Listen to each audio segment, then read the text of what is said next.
No 15º ano da Era Tennon, Fuma Kotaro, o quinto de uma lendária linhagem de guerreiros implacáveis, lutava para sobreviver em um mundo devastado pela guerra infinita e assombrado por forças sombrias e sobrenaturais. Movido por uma única e inabalável determinação, fazer o que fosse preciso para continuar respirando, ele ceifou incontáveis vidas, e escapando da morte por um fio, vez após vez. Mas o destino tinha seus próprios planos. Capturado e executado, sua jornada parecia ter chegado a um fim trágico. No entanto, quando toda a esperança parecia perdida, uma entidade misteriosa, conhecida apenas como o Observador dos Mundos, estendeu-lhe a mão. Naquele momento fatídico, o ciclo da reencarnação foi quebrado, e Fuma Kotaro renasceu em um reino completamente novo, uma segunda chance para resgatar a humanidade que ele havia perdido. Eu sou Imugi, e essa é a história que veremos hoje. Já sabe, né? Senta o dedo no like logo no início e hypa o máximo que puder. Se inscreve para não perder os próximos vídeos, ativa o sininho e vira membro do canal para poder assistir os vídeos antes de todo mundo e ter seu nome citado ao fim de cada vídeo. Tudo isso e muito mais por só R$4. Dito isso, sem mais enrolação, bora para essa história que tá simplesmente incrível. No ano de 1542, na passagem de Hakone, um grupo de crianças foi pendurado de cabeça para baixo sobre uma fogueira ardente. Incapazes de suportar o calor extremo, algumas delas começaram a perder a consciência ou sucumbir ali mesmo. Perto dali, um grupo de homens assistia a tudo em silêncio absoluto. Com frieza, eles ordenavam que qualquer criança que não aguentasse as chamas fosse descartada sem hesitação. No entanto, em meio ao horror, um homem notou algo extraordinário. Havia um garoto que permanecia completamente sereno. Ele não demonstrava pânico, não expressava dor, e mesmo exposto ao calor devastador daquele fogo enfurecido, ele sequer suava, não gritava, não dava um único suspiro. Aquela criança era conhecida apenas como o número 8. Ele foi o único a demonstrar uma aptidão verdadeira para a liberação do fogo, e o único a sair dali vivo. A cena muda para um campo de batalha. Uma arena brutal onde apenas um único sobrevivente seria permitido continuar respirando. Quando o combate sangrento chega ao fim, o último de pé é novamente aquele mesmo garoto, o número 8. À distância, um grupo de observadores acompanhava os movimentos finais do confronto. Alguns estavam incrédulos, chocados ao ver que alguém tão jovem já dominava com perfeição todas as artes ninjas do clã Fuma. Entre eles, um homem idoso sorria enquanto observava a cena. Ele tinha certeza de que aquele garoto se tornaria o próximo líder do clã. O cenário muda mais uma vez, agora para o ano de 1546, durante a batalha noturna de Kawagoe. O solo estava coberto de corpos, transformado em um verdadeiro mar de silêncio e destruição. Dizia-se que há muito tempo existiam pessoas que agiam nas sombras da história daquele país. Nascidas apenas para morrer em segredo, desde o primeiro dia em que vinham ao mundo, eram criadas como prodígios, forjados através de um treinamento implacável de eliminação. Eram conhecidos como Kusa, ou por outro nome, Rapa. Nas terras de Hojo, no topo das montanhas, 3 crianças estavam ajoelhadas diante de um homem. Elas recebiam elogios por um ataque surpresa feito e realizado no dia anterior. Eles eram o esquadrão ninja Fuma. O homem diante deles era o mesmo observador idoso de antes, Hojo Gainen. Gainen anuncia que seu senhor estava extremamente satisfeito com aquela vitória avassaladora, e que uma recompensa em pagamento e mantimentos seria concedida. Em seguida, seu olhar se fixa em um dos ninjas, o garoto que havia sobrevivido às provações mais cruéis, o número 8. Gainen diz que esperava grandes feitos dele no futuro, e naquele momento concedeu-lhe um nome. A partir daquele instante, ele seria conhecido como Quinto Fuma Kotaro. Após a breve audiência, Hojo Gainen dispensa o esquadrão. Com um único movimento silencioso, eles desaparecem no ar. Porém, um homem oculto nas sombras surge para alertar Gainen, dizendo que ele não deveria confiar tanto neles. Ele adverte que os Fumas são diferentes de qualquer outro ninja. São indivíduos extraordinários, endurecidos para um treinamento insano, nascidos de campo de batalha repletos de corpos, com técnicas que superam qualquer compreensão comum. Gainen apenas ri do aviso. Ele afirma que não há nada a temer, pois os Fuma vivem sob uma lei de ferro. Eles devem servir eternamente ao clã Hojo. Qualquer Fuma que quebre esta regra é executado imediatamente, matando todo o clã acorrentado à obediência. Para Gainen, eles não passavam de ferramentas convenientes e mortais. O tempo avança rapidamente para 1579, na Batalha de Kisegawa. Uma bandeira com um brasão triangular ergue-se acima do exército que avança. Um general montado lidera a carga, clamando para que seus soldados tragam a cabeça do comandante inimigo para conquistarem a glória. No entanto, ele avista algo adiante. Parada sozinha no meio do campo de batalha está uma criança. O exército para, confuso. Alguns soldados olham incrédulos, chocados ao ver alguém tão jovem parado ali, sem demonstrar o menor sinal de medo. Mesmo assim, o general ordena o ataque para eliminar o garoto. A criança apenas mostra os dentes em um sorriso desafiador. Um ninjutsu do estilo fogo explode no ar. Uma torrente avassaladora de chamas consome o campo de batalha, engolindo os soldados em um instante. Enquanto o fogo consome as linhas inimigas, figuras surgem debaixo da terra. O esquadrão de ninjas Fuma emerge do solo, emanando uma intenção assassina tão intensa que faz o general tremer de puro terror. Em uma fração de segundo, Fuma Kotaro surge bem atrás dele, segurando a cabeça do general com um aperto esmagador. Ele põe fim à vida do líder inimigo instantaneamente. Kotaro caminha pelo campo de batalha e olha para o céu. Para ele, o combate é tudo. Ele elimina um após o outro, repetidamente, apenas para continuar sobrevivendo. Os anos se passam e chegamos a 1613. Kotaro agora tem 80 anos de idade. Seus cabelos estão longos e brancos. Uma de suas pernas se foi, substituída por uma prótese de madeira. Seus braços estão acorrentados enquanto ele é arrastado pelas ruas. O povo reconhece imediatamente. Para o mundo, ele não é mais um mero shinobi. Ele é lembrado como um monstro, um demônio.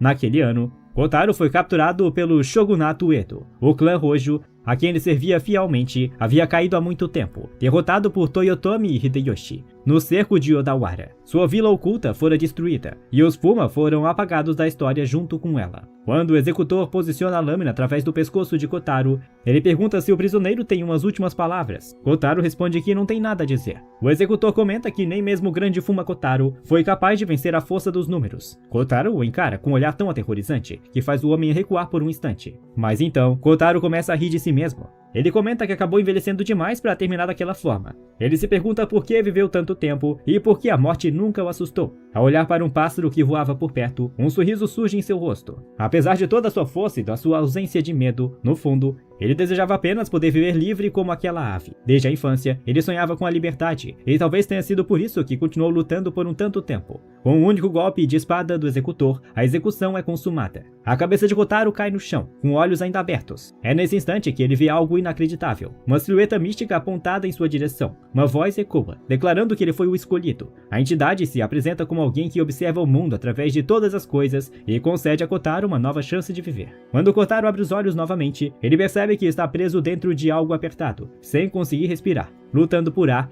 ele usa seu ninjutsu e em um instante, uma explosão de fogo detona o estômago de um dragão de dentro para fora. E assim, Fuma Kotaro, lendário temido ninja, reencarna no corpo de um bebê. Ele fica atônito. O mundo ao seu redor é imponente, místico e sombrio, parecendo saído de uma fantasia. O dragão abatido despenca do céu e colide contra o imenso castelo construído no topo das árvores. Kotaro rasteja para fora da criatura. Diante dele, surge um ser completamente diferente de tudo o que conhecia. Um goblin com traços grotescos. Kotaro se deita por um momento e foca os olhos no céu, observando outros dragões voando alto. Só então ele compreende totalmente que foi enviado para outro mundo. O que ele não sabia era que no momento em que usou seu ninjutsu para escapar do dragão, alguém observava-o das profundezas da terra. Uma figura misteriosa com olhos verdes brilhantes testemunhou a queda da criança vinda dos céus. Quase 100 anos antes, o herói Aslan havia derrotado o Lorde Demônio. Ele e seus companheiros ficaram conhecidos como os Quatro Heróis, tornando-se lendas por toda a Terra. No entanto, com a ascensão de um novo Lorde Demônio, o poder das criaturas sombrias voltou a crescer, transformando a maior parte do mundo em um território sob o domínio deles. Esta era a Era das Feras e Demônios. O Rei Goblin se aproxima do local de impacto e caminha até Kotaro. Ele fica surpreso ao ver um bebê humano ter caído junto com um dragão. Com desprezo, ele chuta Kotaro pro lado, julgando-o como apenas um humano fraco e inferior que não merecia atenção. Kotaro não se abala e apenas sorri. Logo em seguida, um subordinado Goblin chega desesperado, relatando que o castelo deles foi completamente arruinado pela queda de dragão. Furioso, o Rei Goblin decide descontar sua raiva eliminando o bebê ali mesmo,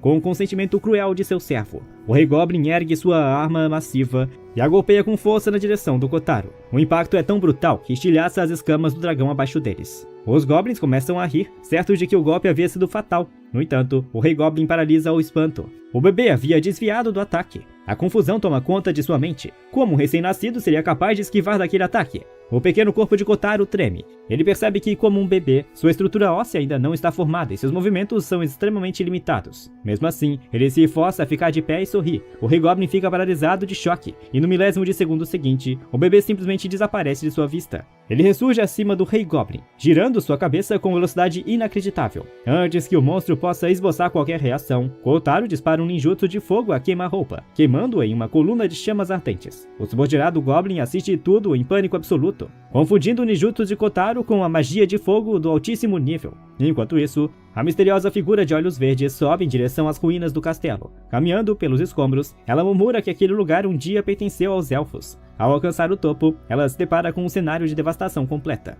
Os corpos dos goblins estavam espalhados por toda parte, com o solo banhado a sangue. No centro daquele rastro de destruição estava o bebê, Kotaro. Seus olhos brilham em um tom vermelho intenso por um breve instante antes de se desabar, perdendo os sentidos pelo esforço físico. A figura misteriosa se aproxima lentamente, questionando-se se aquela criança seria realmente a responsável por tudo aquilo. Ao remover o capuz de seu manto, ela revela ser uma elfa de aparência nobre e fala com doçura, dizendo que finalmente encontrou uma pequena semente de esperança. Seu nome era Hindri Titânia, uma das lendárias 4 grandes heroínas. E enquanto está inconsciente, as memórias do passado de Kotaro vêm à tona. Ele revive sua infância, a noite em que sua vila foi devastada e como ele foi o único a sobreviver. Quando finalmente acorda, ele se depara com a elfa o segurando gentilmente em seus braços. Kotaro a encara em silêncio, tentando decifrar quem é ela. Hindri o coloca delicadamente no chão, ajoelha-se diante dele em sinal de profundo respeito e se apresenta, dizendo que está imensamente honrada em conhecer Fuma Okotaro. Kotaro fica perplexo, perguntando-se como ela poderia saber seu nome de batismo. Hindri pede desculpas e explica que usou a sua magia para vislumbrar as memórias dele sem sua autorização.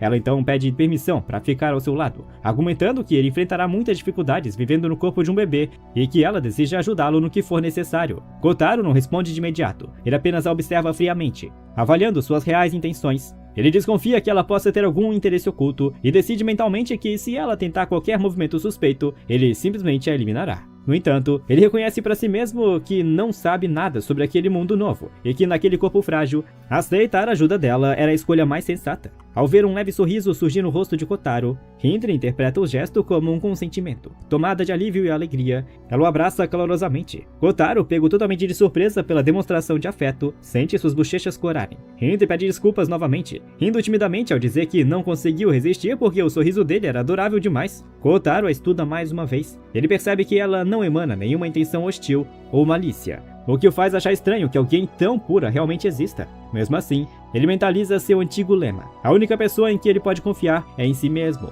pois a bondade amacia os sentidos e ser benevolente pode ser fatal. No entanto, ao refletir sobre sua nova realidade, ele percebe algo libertador. Nesta nova vida, ele não precisa mais reprimir quem realmente é. Se mantiver seu coração acorrentado ao passado, ele nunca alcançará a verdadeira liberdade que tanto buscou. Seu pequeno corpo finalmente relaxa e ele adormece profundamente. Enquanto dorme, ele se dá conta de quanto tempo fazia desde a última vez em que teve um sono pacífico, livre de qualquer ameaça ou intenção assassina ao seu redor. Hindri o acomoda com carinho em seu colo. Ela sussurra suavemente que estará sempre a seu lado e que ele nunca mais estará sozinho. Quando ela havia vasculhado as memórias dele anteriormente, ela testemunhara uma trajetória repleta de dor, solidão e combates incessantes. Uma existência pautada puramente em eliminar inimigos para sobreviver, culminando em um fim solitário. Desde o seu primeiro suspiro até o momento de sua execução, ele nunca havia conhecido a paz. Ao ver aquela tragédia em sua mente, Hindri chorou em silêncio. Para ela, forçar-se a suprimir todas as emoções humanas durante uma vida inteira era um horror indescritível. Mesmo assim, no fundo do coração de Kotaro, ela enxergou uma faísca persistente. Não importava quão solitário ele estivesse,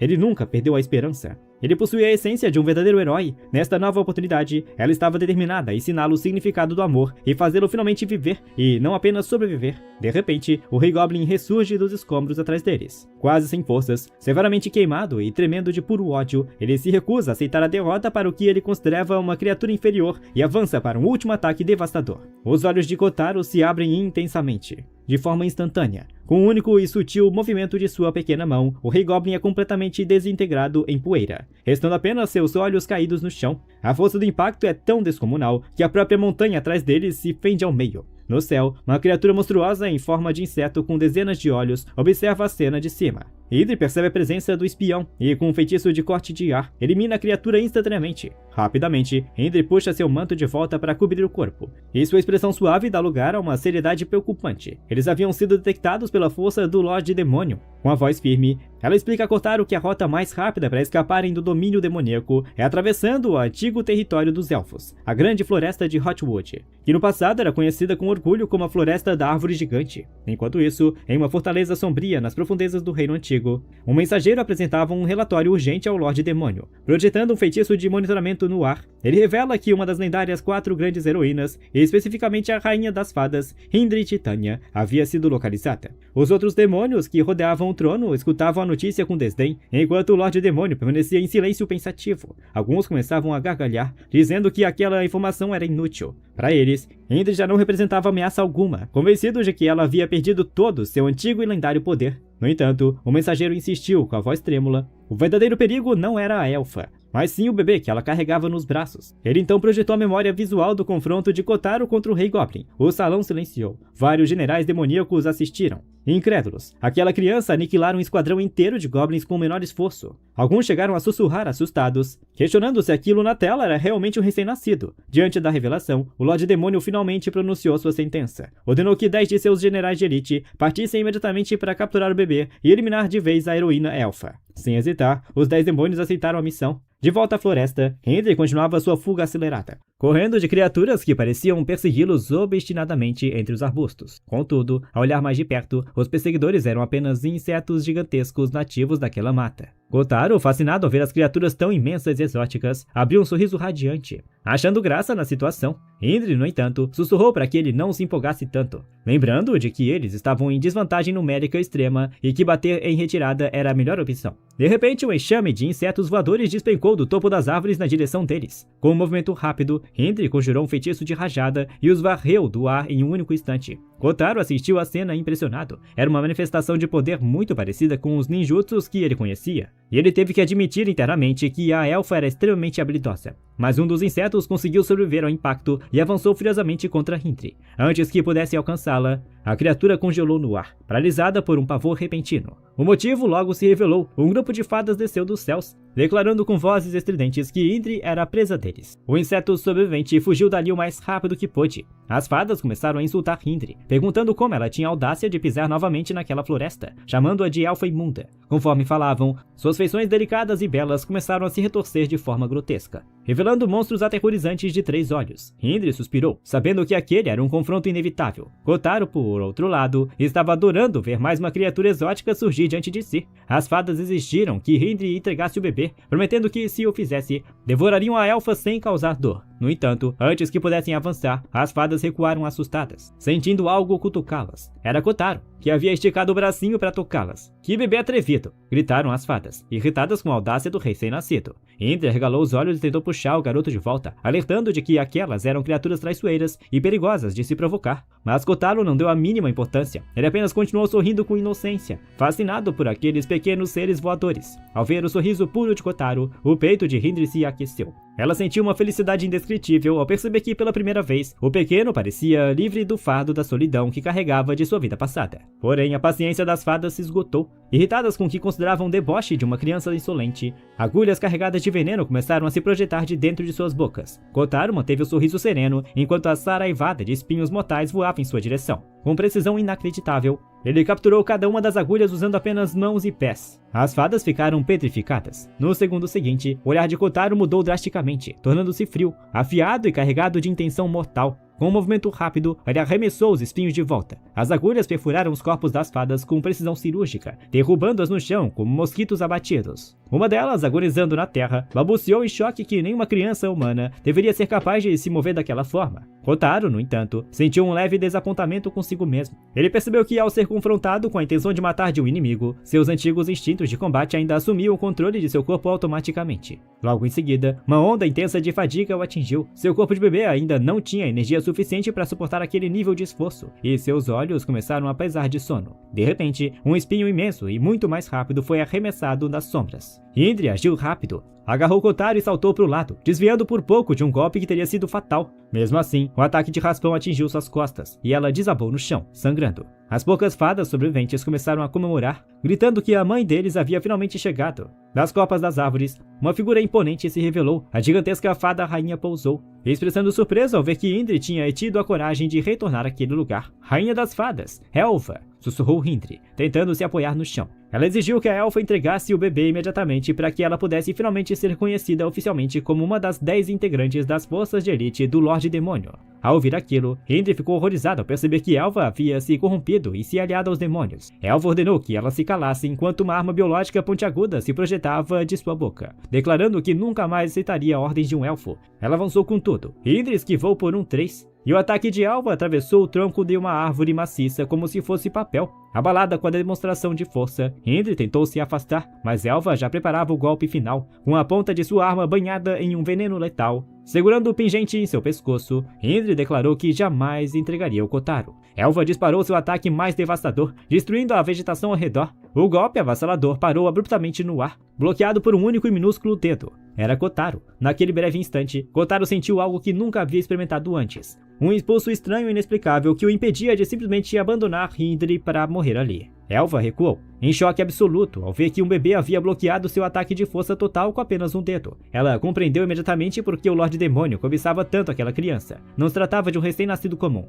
Porém, Kotaro sentia as limitações físicas de seu novo corpo cobrando o preço. Sua técnica de combate era impecável, mas sua estamina era quase nula. Concentrando o restante de suas energias, ele usou seu ninjutsu, realizando um movimento sutil com o dedo que cortou o espaço e fatiou o corpo de Elva em vários pedaços. A rainha sequer percebeu que sua estrutura havia desmoronado. Antes que pudesse desferir o golpe final para acabar com ela, Indri segurou sua mãozinha, pedindo para que ele parasse. Caída e gravemente ferida, Elva questionou o que a elfa pretendia fazer com ela. Indri, com um olhar de profunda compaixão, respondeu simplesmente que queria salvá-la. Para explicar a Kotaro o que estava acontecendo, Indri começou a narrar uma antiga história. Ela explicou que há muito tempo, elfos e fadas coexistiam em perfeita harmonia naquela mesma floresta. Uma terra rica e abençoada desde os tempos mais remotos. O rei dos elfos e o rei das fadas haviam selado uma aliança eterna. Os elfos, dotados de grande intelecto e sabedoria, administravam a região. Quanto às fadas, com sua superioridade numérica e força de combate, protegiam as fronteiras contra ameaças externas. No entanto, com o passar dos séculos, a arrogância tomou conta dos elfos. Eles começaram a olhar para as fadas com desdém, tratando-as não mais como iguais,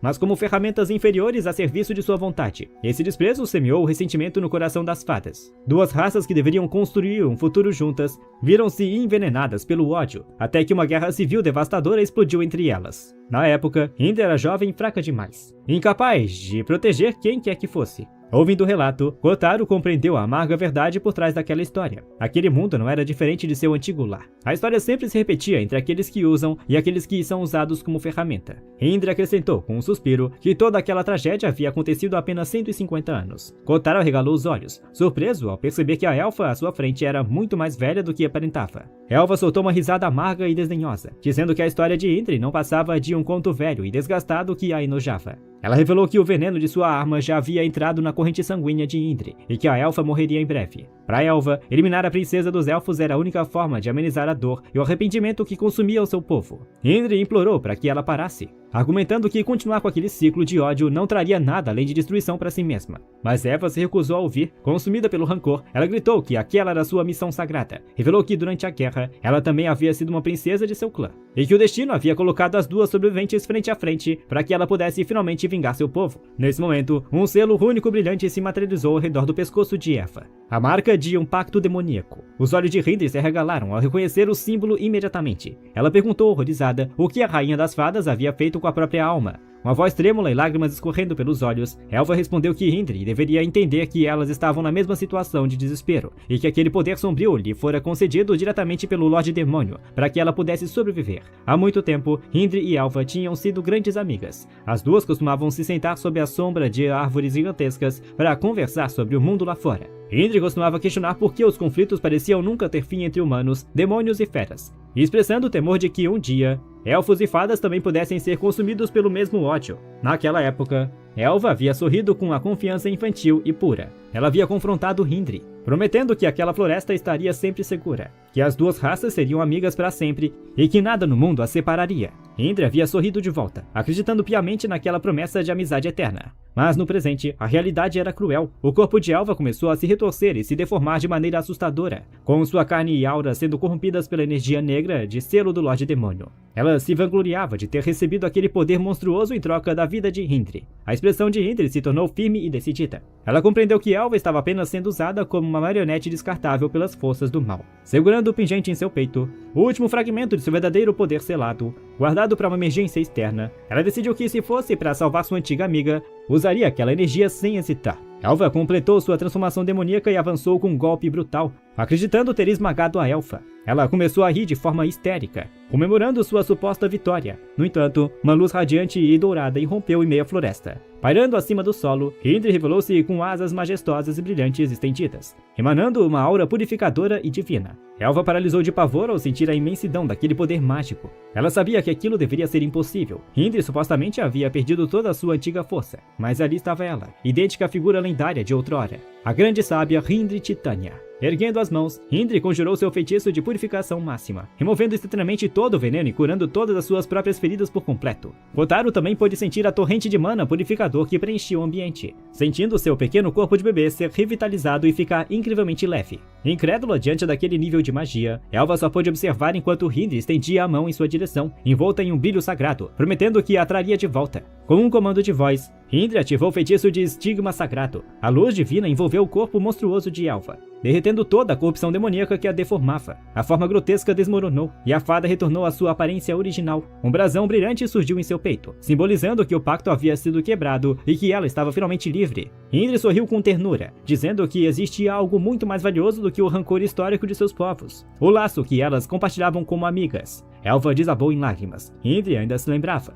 mesmo após mais de um século, da promessa que haviam feito sob as árvores da floresta. Elva percebeu com profunda vergonha que havia sido apenas um peão nas mãos do Lorde Demônio. Kotaro se aproximou lentamente da fada caída. Com um sorriso suave, ele estendeu sua pequena mãozinha em direção a ela. Elva, ainda trêmula e emocionada, estendeu a sua para tocá-lo. Mas pouco antes de seus dedos se encontrarem, uma força esmagadora atingiu as costas de Elva, prensando-a contra o chão com violência. Um demônio de aparência sádica havia pousado sobre ela, quebrando suas costelas com o calcanhar de sua bota. Kotaro arregalou os olhos em choque completo com a brutalidade repentina. O demônio soltou uma gargalhada cruel, zombando de Elva por ter sido fraca e por ter descartado o poder que lhe fora dado. Com um sorriso perverso, a criatura comentou que ver os outros contorcerem de dor era o maior prazer de sua existência. Aquele monstro era Juma, uma das 10 integrantes das forças de elite do Lorde Demônio. Ao ver o sofrimento de Elva ser prolongado, Hindri cerrou os punhos com uma fúria avassaladora. Juma pressionou ainda mais o pé contra a espinha da fada, rindo e comentando que talvez alguém tão patética simplesmente não fosse digna de carregar a marca do pacto. A raiva de Hindri atingiu o limite. Em um movimento desesperado, ela conjurou 2 feitiços de altíssimo nível simultaneamente. Primeiro, ela utilizou a transferência de magia, canalizando uma imensa quantidade de mana diretamente para revitalizar o corpo de Kotaro. Ao mesmo tempo, concentrou o restante de seu poder para conjurar sua magia de destruição mais devastadora, o inferno da aniquilação kármica. Ela disparou a imensa torrente de fogo diretamente contra Juma. A explosão resultante foi tão colossal que engoliu grande parte da floresta, erguendo-se à mesma altura das árvores gigantescas e incinerando tudo o que encontrava pelo caminho. Hindri começou a arquejar, exausta pelo esforço extremo de conjurar uma magia daquela magnitude, enquanto mantinha uma barreira ativa para proteger Kotaro e Elva dos efeitos colaterais do calor. No entanto, quando a poeira e as chamas começaram a baixar, a silhueta de Juma permaneceu de pé. O demônio apenas tossiu levemente, espanando a fuligem de suas roupas e reclamando de forma mimada que havia ficado suja de terra, acusando Hindri de ser injusta por atacá-la de surpresa. Ela estava completamente ilesa, sem um único arranhão sequer. Hindri contemplou a cena com absurdo desespero. Ela percebeu que a força de Juna havia sido ampliada ao extremo por seu próprio pacto demoníaco, algo que ela não havia previsto. Jamais imaginou que seu feitiço de fogo mais poderoso seria incapaz de causar qualquer dano ao oponente. Apontando o dedo na direção de Hindri, Juma declarou com um sorriso psicótico que agora estava realmente irritada. No instante seguinte, ela avançou em uma velocidade inacreditável, avançando como um borrão em direção à elfa. Reagindo por puro instinto, Hindri conjurou uma barreira de proteção esférica, atraindo as rochas e detritos ao redor para criar uma cúpula sólida de pedra para proteger a si mesma. Kotaro e Elva também. Ao alcançar a estrutura, Juma gritou que aquilo era inútil e desferiu seu punho explosivo demoníaco, estilhaçando a barreira de pedra com um único soco devastador. Porém, quando os pedaços de barreira desmoronaram, Juma paralisou de surpresa. Aquilo tinha sido apenas uma distração. Hindri havia aproveitado o segundo de cobertura para preparar e disparar um segundo feitiço de estigma sagrado a queima-roupa. A rajada de luz divina avançou na direção do peito do demônio, que conseguiu desviar do impacto direto por uma fração de milímetro. Juma começou a gargalhar, debochando da situação. Ela comentou que havia sido por muito pouco e admitiu estar impressionada por ver um feitiço tão antigo, exatamente o tipo de poder que esperava da elfa mais forte de todas, a lendária Grande Sábia. No entanto, ao olhar para trás, o demônio viu Indri cair de joelhos, completamente exausta. A elfa acabara de perceber que suas reservas de energia estavam totalmente esgotadas. A demônio suspirou com desapontamento simulado e perguntou, em tom de deboche, se o poder de grande sábia já havia desaparecido. Achando a situação entediante, ela ponderou em voz alta se a magia que Indri usava não passava de um poder temporário extraído de alguma pedra mágica selada. Com um sorriso perverso, Juma declarou que aquilo já não importava mais e ordenou que a elfa simplesmente aceitasse a morte pelas mãos dela. Contudo, antes de desferir o golpe final, o demônio decidiu prolongar o tormento psicológico. Ela mencionou que tinha histórias interessantes sobre a Rainha das Fadas e começou a relatar, com sarcasmo, como havia influenciado a morte de Eva. E explicou em detalhes como alimentou o rancor dela contra os elfos e como manipulou não apenas a rainha, mas todo o clã das fadas. Juma riu cruelmente, afirmando que as fadas eram numerosas, fáceis de controlar e funcionavam como peças perfeitas em seu tabuleiro. Ao ouvir aquela confissão, Indri tremeu de fúria, chamando o monstro de desalmado. Ela exigiu saber por que haviam brincado de forma tão vil com o sentimento de sua amiga. Juma apenas sorriu diante da expressão furiosa da elfa, comentando que ver aquele rosto de desespero tornava o momento de execução ainda mais prazeroso. Enquanto isso, pairando no ar, Kotaro sentia a raiva subir por seu peito, uma ira silenciosa, afiada e gélida. Ignorando o bebê, Juma começou a girar o braço, concentrando energia para desferir outro soco devastador, enquanto ironizava para que Indri deixasse ouvir seus gritos finais de agonia. No milésimo de segundo seguinte, a demônia avançou usando novamente seu punho explosivo demoníaco. Mas antes que o impacto atingisse Indri, Kotaro desceu como um raio e bloqueou o golpe avassalador usando apenas uma de suas pequenas mãos. A demônio paralisou, incrédula de que seu ataque de força total tivesse sido contido com tanta facilidade. Sua expressão de deboche rapidamente se transformou em irritação, e logo em seguida, em puro terror ao olhar para o garoto, os olhos de Kotaro haviam se tornado vermelhos como sangue, emanando uma sede de sangue tão densa e fria que parecia congelar o próprio ar. Pela primeira vez em sua existência, a demônio experimentou o verdadeiro medo. Foi então que Kotaro utilizou sua técnica ninja de redirecionamento. O redirecionamento era um princípio fundamental de combate físico que consistia em absorver a força total do impacto do oponente e devolvê-la contra ele mesmo. Kotaro havia dominado esta arte ao longo de uma vida inteira decidida a dedicar a esta letalidade,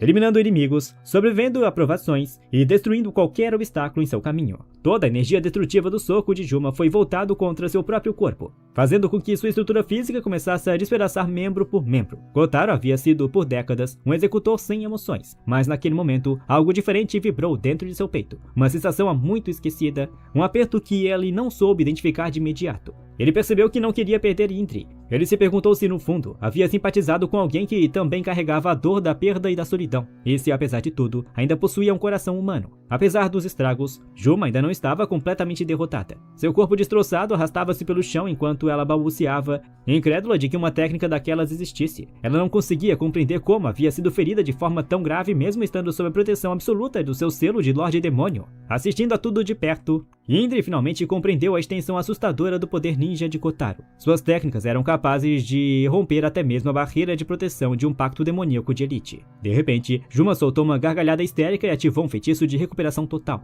Seu corpo se regenerou instantaneamente, sem deixar sequer uma cicatriz. Com um sorriso insano, ela declarou que Kotaro era perfeito e que havia ficado fascinada por ele. Ela confessou que se sentia atraída por aqueles olhos de assassino, olhos que carregavam uma marca de incontáveis mortes. Repletos de escuridão, solidão e rancor, para ela, o garoto pertencia ao lado dos demônios, pois compartilhava da mesma mente moldada pelo sofrimento. Junte-se a nós e governaremos este mundo, propôs ela, estendendo a mão. Kotaro apenas a escutou em silêncio absoluto. Em sua mente ele refletiu que, de fato, a lei do mais forte imperava ali da mesma forma que sua era anterior. Como resposta ao convite, o bebê simplesmente colocou a língua para fora em um gesto de deboche. Irritada, mas ainda assim divertida, Juma liberou toda a sua energia sombria, iniciando uma transformação física assustadora. Ela declarou que o levaria à força, quebrando o corpo dele até que ele não tivesse escolha se não obedecer. Os olhos de Indri se arregalaram ao sentir a pressão esmagadora da mana inimiga. Aquela não era um oponente comum. Era uma das 10 escolhidas a dedo pelo próprio Lorde Demônio. Juma ergueu o punho novamente, preparando seu punho explosivo demoníaco com capacidade máxima, vangloriando-se de que mostraria a Kotaro a verdadeira diferença de poder. Indri entrou em pânico. Por mais extraordinário que fosse o ninjutsu do garoto, o corpo dele tinha limites físicos evidentes. Se aquele golpe atingisse em cheio, ele certamente não sobreviveria. "Fuja! Salve-se!" gritou ela, desesperada. Mas Kotaro não se moveu. Ele bloqueou o soco mais uma vez. Embora suas pequenas mãos tremessem visivelmente sob a pressão colossal do impacto, Juma sorriu, certa de que a vitória estava a poucos segundos de distância. Foi então que Kotaro ergueu o olhar. Sua intenção de matar tornou-se afiada como uma lâmina, e ele executou a técnica de redirecionamento com intensidade máxima. O fluxo de energia foi tão violento que obliterou completamente os braços de Juma, e em seguida consumiu todo seu corpo, gerando uma explosão colossal que varreu tudo o que estava ao redor, deixando apenas os olhos do demônio flutuando antes de serem pulverizados ao vento. Hindri permaneceu estática, em choque absoluto diante do desfecho inacreditável. Kotaro, exausto, murmurou que desprezava aqueles que tentavam subjugar os outros pela força.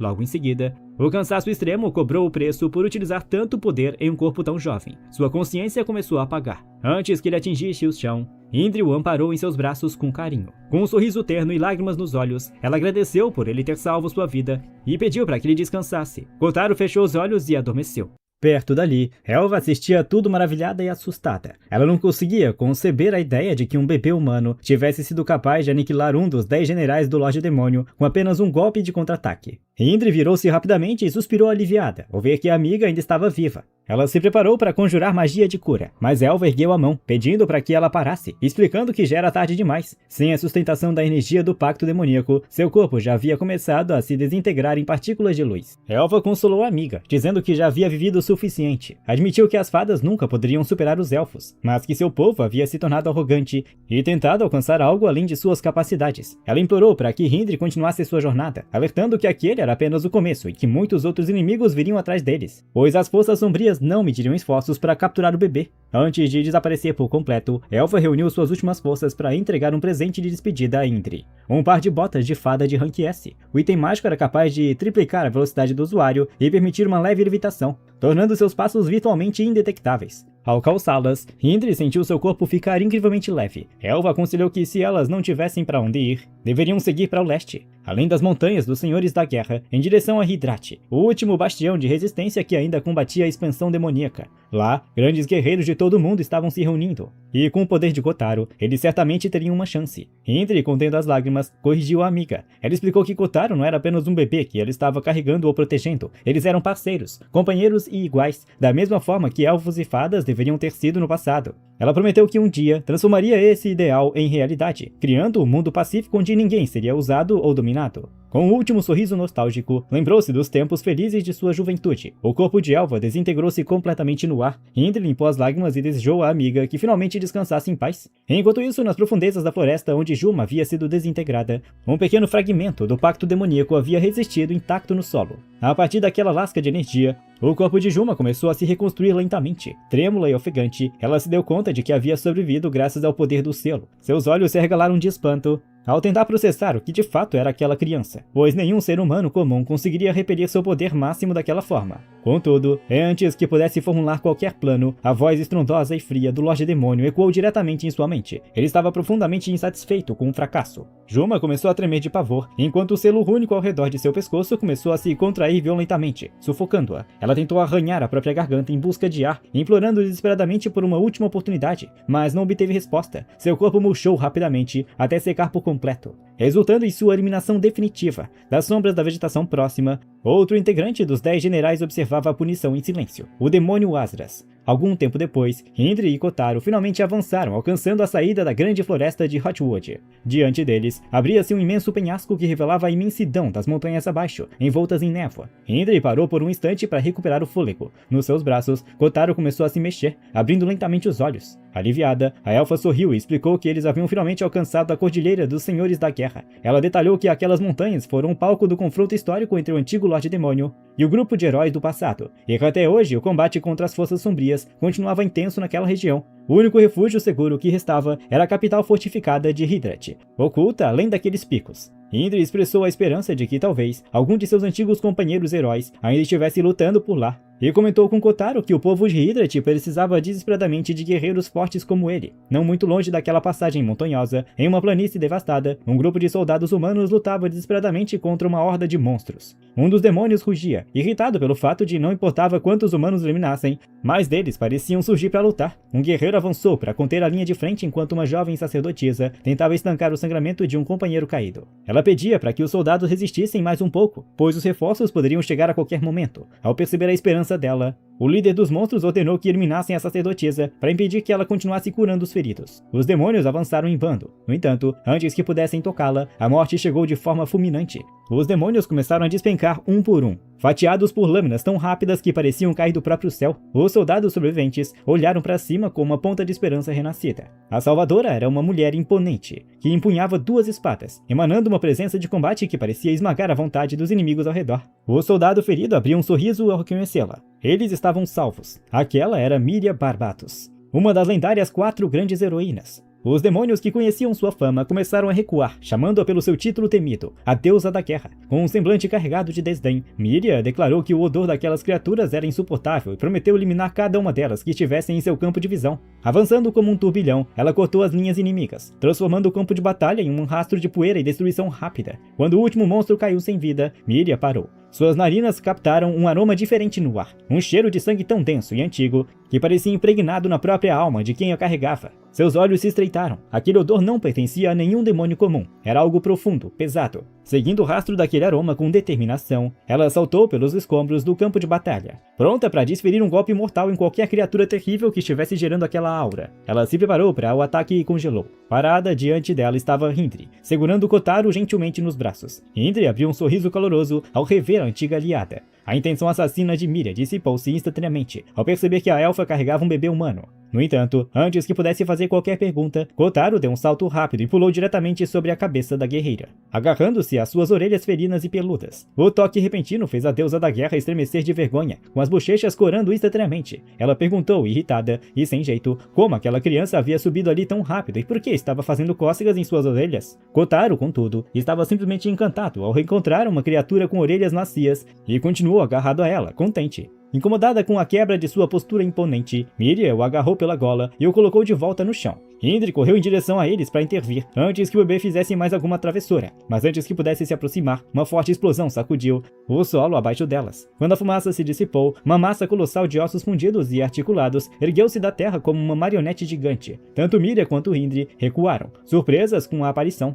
Perto dali, o general Asras revelou-se, sorrindo com um prazer sádico. Ele explicou que aquela cordilheira havia sido o palco de batalhas por centenas de anos, deixando dezenas de milhares de corpos sepultados sob a terra prontos para obedecer ao seu comando. Com um gesto largo, ele conjurou sua magia necromância, fazendo a horda de ossos avançar contra as heroínas como uma maré de vida. Miria avançou e destruiu a primeira linha do ataque sem esforço. Cerrando os dentes de frustração, ela desferiu golpes rápidos como relâmpagos com suas espadas gêmeas. Contudo, não importava quantos esqueletos ela fatiasse, a massa de ossos continuava se regenerando e avançando sem parar. Hindri alertou que as criaturas pareciam infinitas. Miria concordou, gritando que precisavam localizar o necromante que estava controlando as marionetes para pôr um fim naquilo. Mas antes que pudesse avançar, a guerreira paralisou novamente, sentindo o rosto corar de vergonha. Algo extremamente macio estava roçando as suas costas. Ao olhar para trás, ela viu Kotaro agarrado à sua cauda peluda, aninhado nela com uma expressão de pura felicidade. A paciência de Miria esgotou-se mais uma vez. Ela o agarrou e o colocou no chão novamente. No entanto, aquele breve segundo de distração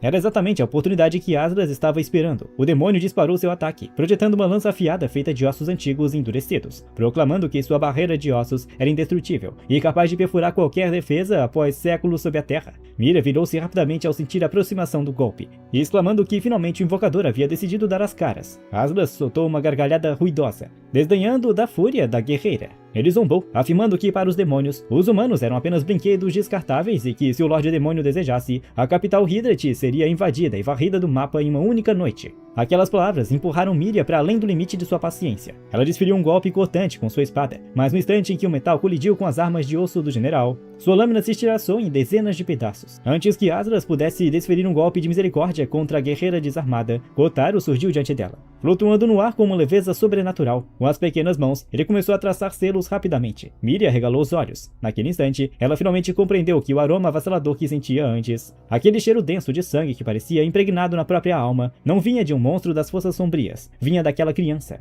Kotaro observou a técnica de Asras com frieza. decifrando imediatamente que ele usava cadáveres como marionetes. O bebê ergueu sua pequena mão, que começou a sangrar levemente pelo esforço físico, e ativou uma das artes proibidas do clã Fuma, Invocação do Submundo. No antigo mundo de Kotaro, as artes ninjas do clã Fuma superavam de longe as técnicas de qualquer outra facção, como Yaga, Koga, Seseki, Mochizuki ou Negoro. Nenhum desses clãs jamais conseguiu alcançar o reino oculto da verdadeira heresia. Apenas aqueles que caminharam na fronteira tênue entre a vida e a morte por incontáveis vezes podiam estabelecer um pacto com os mortos. Aqueles que dominavam tais segredos eram temidos como verdadeiros demônios. Pressionando a mão sanguentada contra o solo, Kotaro sussurrou para os caídos: "Almas adormecidas desta terra, pelo meu pacto de sangue, retornem ao submundo." A terra tremeu violentamente. Uma imensa coluna de sangue irrompeu em direção aos céus, e dentro dela uma presença majestosa e aterrorizante começou a se materializar. O corpo reconstruído estendeu as asas demoníacas imensas. Asras recuou em choque completo. Miria sentiu um calafrio espalhar-se por sua espinha, enquanto Hindri paralisou onde estava. Aquilo não era uma invocação comum.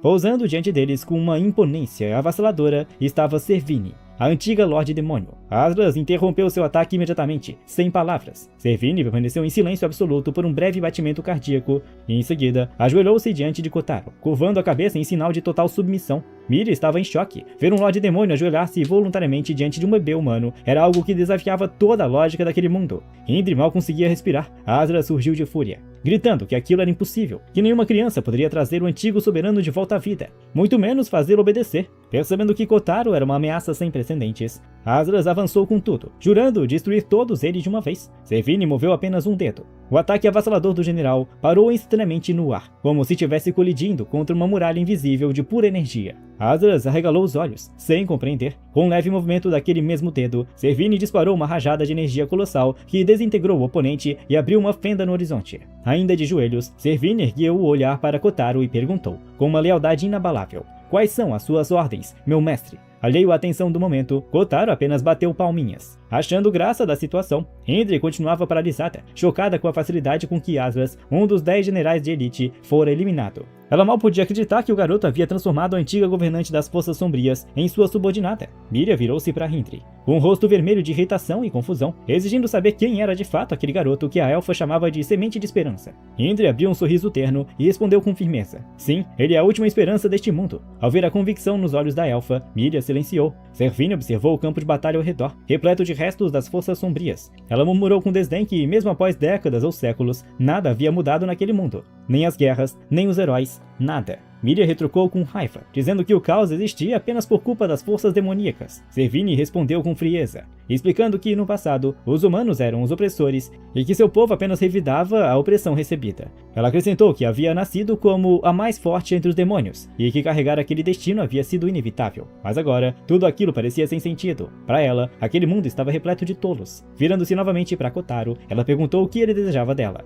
Ela esperava uma ordem de conquista, de matança ou de guerra, mas o bebê ainda sorriu de forma pura. Kotaro olhou para ela e disse que não tinha menor interesse em dominar alguém, declarando que ela estava livre para fazer o que quisesse. Servini ficou atônita. Aquela resposta não pertencia a um conquistador, mas a alguém que rejeitava completamente as correntes do poder. Miria olhou para Hindri em busca de alguma explicação, mas congelou ao ver lágrimas escorrendo pelo rosto da elfa. Aquela era a primeira vez que Hindri via o Kotaro falar de verdade. Acolhendo o bebê gentilmente em seus braços, Hindri o abraçou apertado, sussurrando que sentia exatamente o mesmo e que também detestava a ideia de dominar os outros. Servini começou a rir com sinceridade, comentando que Kotaro era uma criança fascinante e peculiar, mas o breve momento de paz foi desfeito em um instante. O chão sob seus pés rachou violentamente. Uma mão colossal de pedra e osso irrompeu da terra, suspendendo o grupo no ar sobre a imensa palma da estrutura. Hindri protegeu Kotaro imediatamente. Ele continuava sorrindo, mas Servini já conseguia sentir várias presenças avassaladoras se aproximando em alta velocidade. Os generais restantes das forças de elite de Lorde Demônio haviam chegado.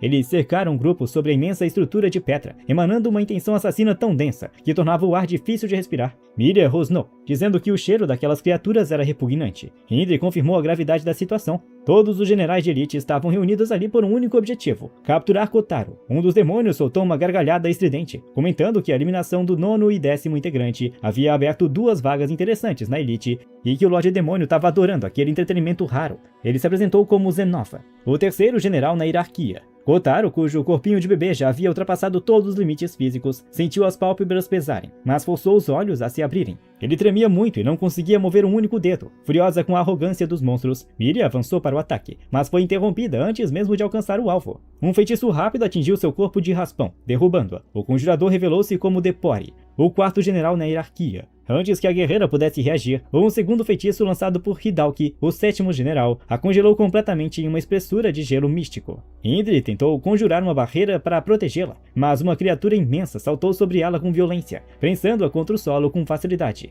Eram April e Galon, os oitavos generais, que a mantinham imóvel sob seu peso. Com o impacto, Kotaro rolou pela imensa superfície de pedra, parando bem diante dos pés de Servini. Outro general avançou para capturar o bebê, mas Servini bloqueou o ataque instantaneamente com suas asas. O atacante era Arslade, o antigo grande herói humano que agora servia como o segundo general das Forças Sombrias. O coração de Hindri se despedaçou ao vê-lo naquela forma corrompida, percebendo que a única maneira de libertar seu antigo companheiro seria eliminando-o. Antes que Servini pudesse contra-atacar, uma presença esmagadora materializou-se logo atrás dela. Uma mão firme pousou em seu ombro. Era o próprio Lorde Demônio atual, Juras. Ele pediu desculpas em tom sarcástico, comentando que sua força bruta costumava destruir tudo o que tocava, mas que a antiga soberana deveria ser forte o suficiente para resistir. Com um aperto sutil, o braço de Servini foi torcido violentamente, fazendo-a cuspir sangue sob a pressão esmagadora daquele poder. O coração de Hindri batia acelerado. Ela percebeu que mesmo com a ajuda de Servini, aquela era uma batalha perdida. Se ela não salvasse Kotaro naquele momento, todos ali seriam eliminados. Reunindo forças que lhe restavam, Servini ativou 3 magias de nível supremo simultaneamente: o inferno da aniquilação kármica, a onda cortante de vácuo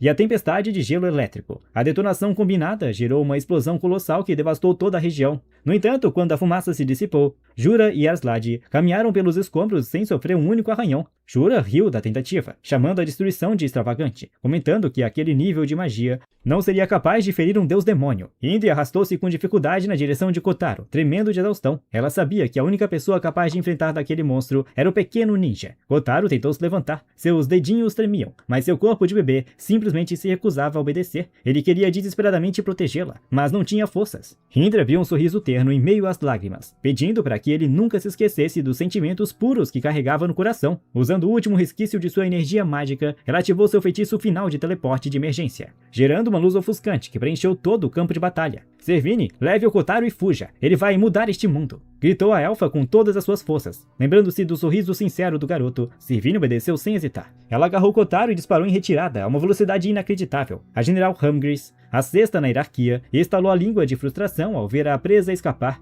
Igni, o quinto general, preparou-se para iniciar a perseguição, afirmando que ninguém era capaz de correr mais rápido do que ele. Porém, Jura ergueu a mão, ordenando que ele parasse. O Lorde Demônio escolheu uma estratégia diferente. Ele ordenou que usassem as 2 heroínas capturadas para transformá-las em novos generais de elite através do pacto, usando-as como isca para atrair o garoto de volta. Ouvindo o plano perverso, um dos generais soltou uma gargalhada histérica, deliciado com a crueldade da ideia. Aquele era Slime, o primeiro e mais poderoso general de elite demoníaca. Servini cruzou os céus em alta velocidade, carregando Kotaro, deixando a cordilheira para trás até alcançar a imensidão do oceano. O bebê abriu lentamente os olhos, ainda sonolento. A visão do horizonte azul infinito preencheu seu campo de visão. Ele sussurrou que o cenário era maravilhoso, com os olhos brilhando de curiosidade. Ele perguntou até onde aquele mundo se estendia e o que existia além daquela linha de horizonte. Servini respondeu com sua habitual frieza, dizendo que o mundo era monótono e previsível, como sempre. Mas Kotaro apenas deu uma risada suave, comentando que nada daquilo era entediante e que a sensação de liberdade era maravilhosa, fazendo seu peito acelerar de entusiasmo. Servini silenciou. Ela percebeu que alguém capaz de quebrar as leis daquele mundo daquela forma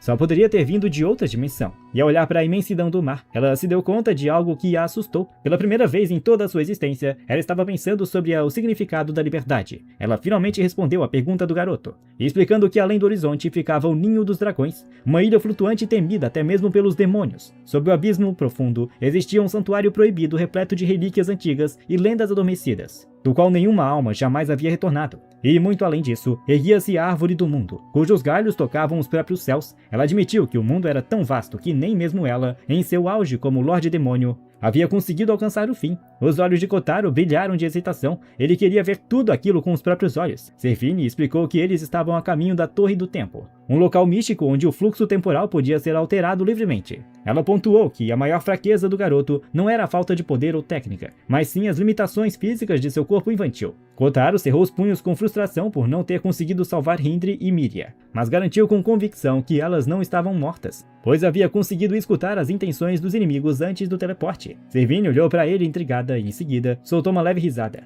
Após algum tempo de voo, eles pousaram na base da majestosa torre flutuante. Servine colocou o garoto delicadamente no chão e explicou que aquele era o limite de onde ela poderia acompanhá-lo. Kotaro perguntou se ela iria embora, comentando sincero que havia gostado muito da companhia dela. Servine paralisou por um instante, com as bochechas corando de leve. Ela comentou que parecia estar sendo contagiada por aquela busca por liberdade do garoto, e pediu para que ele não a chamasse mais de Lorde Demônio, mas apenas de Servine. Ela levantou o voo novamente, e Kotaro acenou de volta, gritando que queria voar com ela outra vez. Quando a silhueta dela desapareceu nas nuvens, uma presença mística revelou-se logo atrás de Kotaro. Uma figura que assistia a tudo comentou, impressionada, que aquela era de fato a antiga soberana dos demônios, transformada a ponto de ficar irreconhecível. O guardião olhou para o garoto e o convidou a entrar na torre, chamando-o pelo nome, Fuma Kotaro. A figura era um golem mágico consciente, um dos lendários 4 grandes heróis do passado. Ele explicou que a torre já havia pertencido à superfície da Terra, mas que a ganância e os conflitos daqueles que buscavam seus milagres forçaram o selamento da estrutura nos céus sob sua eterna vigilância.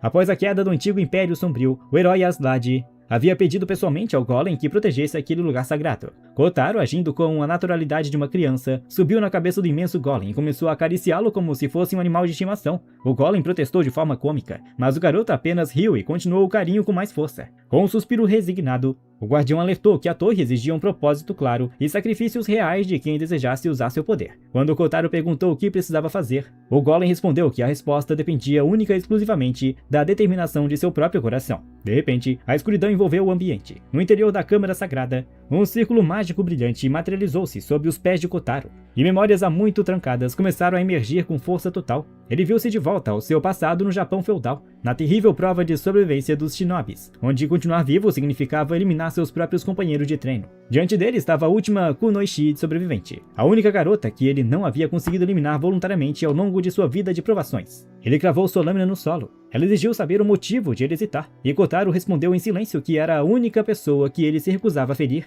Ela retrucou, dizendo que ele ainda mantinha sentimentos em seu coração, e desapareceu de vista, ressurgindo instantaneamente atrás dele para desferir um golpe fatal. Reagindo por puro instinto de sobrevivência, a mão de Kotaro moveu-se com precisão letal, perfurando o peito da garota. Ela não gritou de dor, apenas deu uma risada suave e frágil, dizendo que ele era verdadeiramente digno do nome de Fuma Kotaro. Ela sussurrou que eles eram apenas assassinos sem nome, meras ferramentas de senhores feudais, e que qualquer ninja incapaz de suprimir as próprias emoções estava fadado a perecer. No entanto, com seus últimos suspiros de vida, ela confessou algo que nenhum shinobi jamais deveria admitir, que aqueles que não conseguiam suprimir totalmente seus sentimentos eram, na verdade, os mais fortes de todos. E porque o coração de Kotaro havia permanecido vivo apesar de toda a crueldade, ele era o guerreiro mais forte de seu tempo, o único que ainda carregava o sonho sincero de alcançar a verdadeira liberdade. Ela partiu com um sorriso sereno nos lábios, lembrando-se do sonho compartilhado de ver o mundo livre das sombras das masmorras e vilas dos assassinos. Naquela época, Kotaro chorou amargamente sobre o corpo dela, jurando que jamais esqueceria sua memória ou desejo de liberdade que ambos nutriam.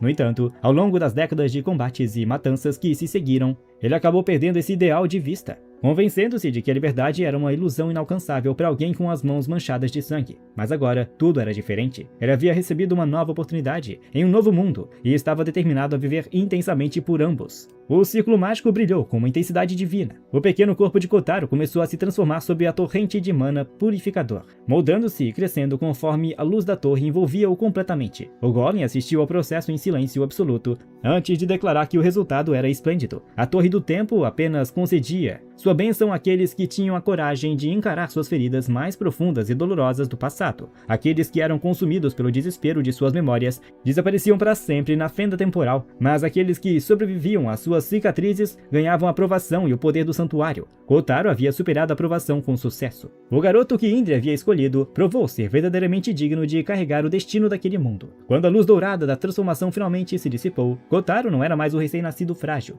Ele erguia-se agora com a estatura de um jovem de 15 ou 16 anos, com sua compleição física finalmente alinhada, a força de sua vontade indomável. Sentia-se leve, livre das correntes de um corpo infantil ou das dores de sua velhice passada. O mundo à sua frente parecia novamente vibrante, perigoso e excitante. Ele se aproximou do imenso guardião de pedra, deu um tapinha amigável em sua cabeça e comentou, descontraído, que eles brincariam mais em uma próxima oportunidade. O golem estagnou por um instante. Em sua mente mística, a silhueta e a semblante de Kotaro assemelhavam-se de forma assustadora ao de seu antigo companheiro, o herói Aslad. Sem hesitar, Kotaro saltou da torre flutuante, despencando em alta velocidade em direção ao solo enquanto gritava a plenos pulmões que estava finalmente livre, um ninja livre, de corpo e alma. Abaixo dele, erguia-se uma espinha colossal de osso que parecia perfurar os céus como uma agulha de proporções titânicas. Kotaro pousou com precisão cirúrgica em seu topo e iniciou sua descida rápida, usando as ranhuras do imenso osso como se fossem os degraus de uma escada. Foi neste trajeto que algo chamou sua atenção. Uma espada de lâmina elegante e ornamentada repousava solitária contra a estrutura.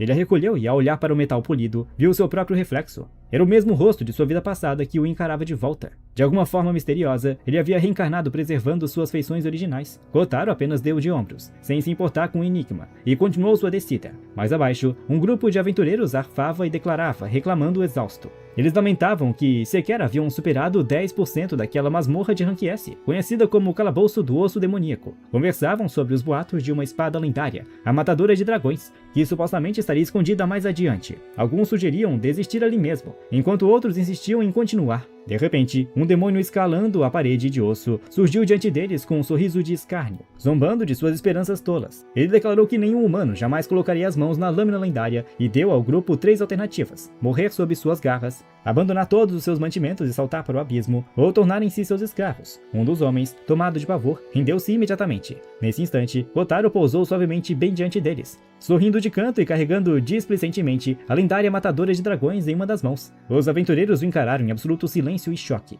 Uma das mulheres do grupo corou instantaneamente ao notar que o jovem estava desprovido de vestimentas, enquanto outra perguntou com a voz trêmula se aquela era de fato a arma legítima. Kotaro respondeu com naturalidade que apenas a vira no caminho e decidiu pegá-la. Em seguida, com um sorriso travesso, ele propôs um acordo. Se eles queriam tanto a lâmina, ele a entregaria de bom grado em troca de roupas. O aventureiro aceitou o trato sem pensar 2 vezes, entregando seus trajes de viagem usados. Kotaro vestiu as peças satisfeito, finalmente trajado, enquanto a jovem que o observava quase desmaiou de vergonha. Ao ver a Matadora de Dragões tão perto, o demônio rugiu de cobiça e avançou para tomá-la à força. Porém, o milésimo de segundo seguinte, seu corpo foi limpamente fatiado ao meio pelo aventureiro que agora empunhava a espada lendária. Kotaro observou a cena intrigado, fitando o sangue escorrer pela lâmina. Os humanos começaram a rir e comemorar, vangloriando-se de que aquela arma era capaz de cortar qualquer matéria. No entanto, a outra mulher do grupo alertou, assustada, de que aquela era uma espada amaldiçoada. Se a mente do portador fosse fraca, ele seria consumido pela insanidade. E como se suas palavras fossem uma profecia, o homem que segurava a arma começou a gargalhar de forma descontrolada e ergueu a lâmina para atacar Kotaro. Com um movimento ágil, o ninja segurou o pulso do agressor, desarmou-o e o jogou contra o chão com violência, comentando com frieza que se aquela espada trazia apenas ruína aos fracos, ela estaria muito mais segura sob a sua custódia. Pouco tempo depois, Kotaro finalmente alcançou o solo firme da superfície.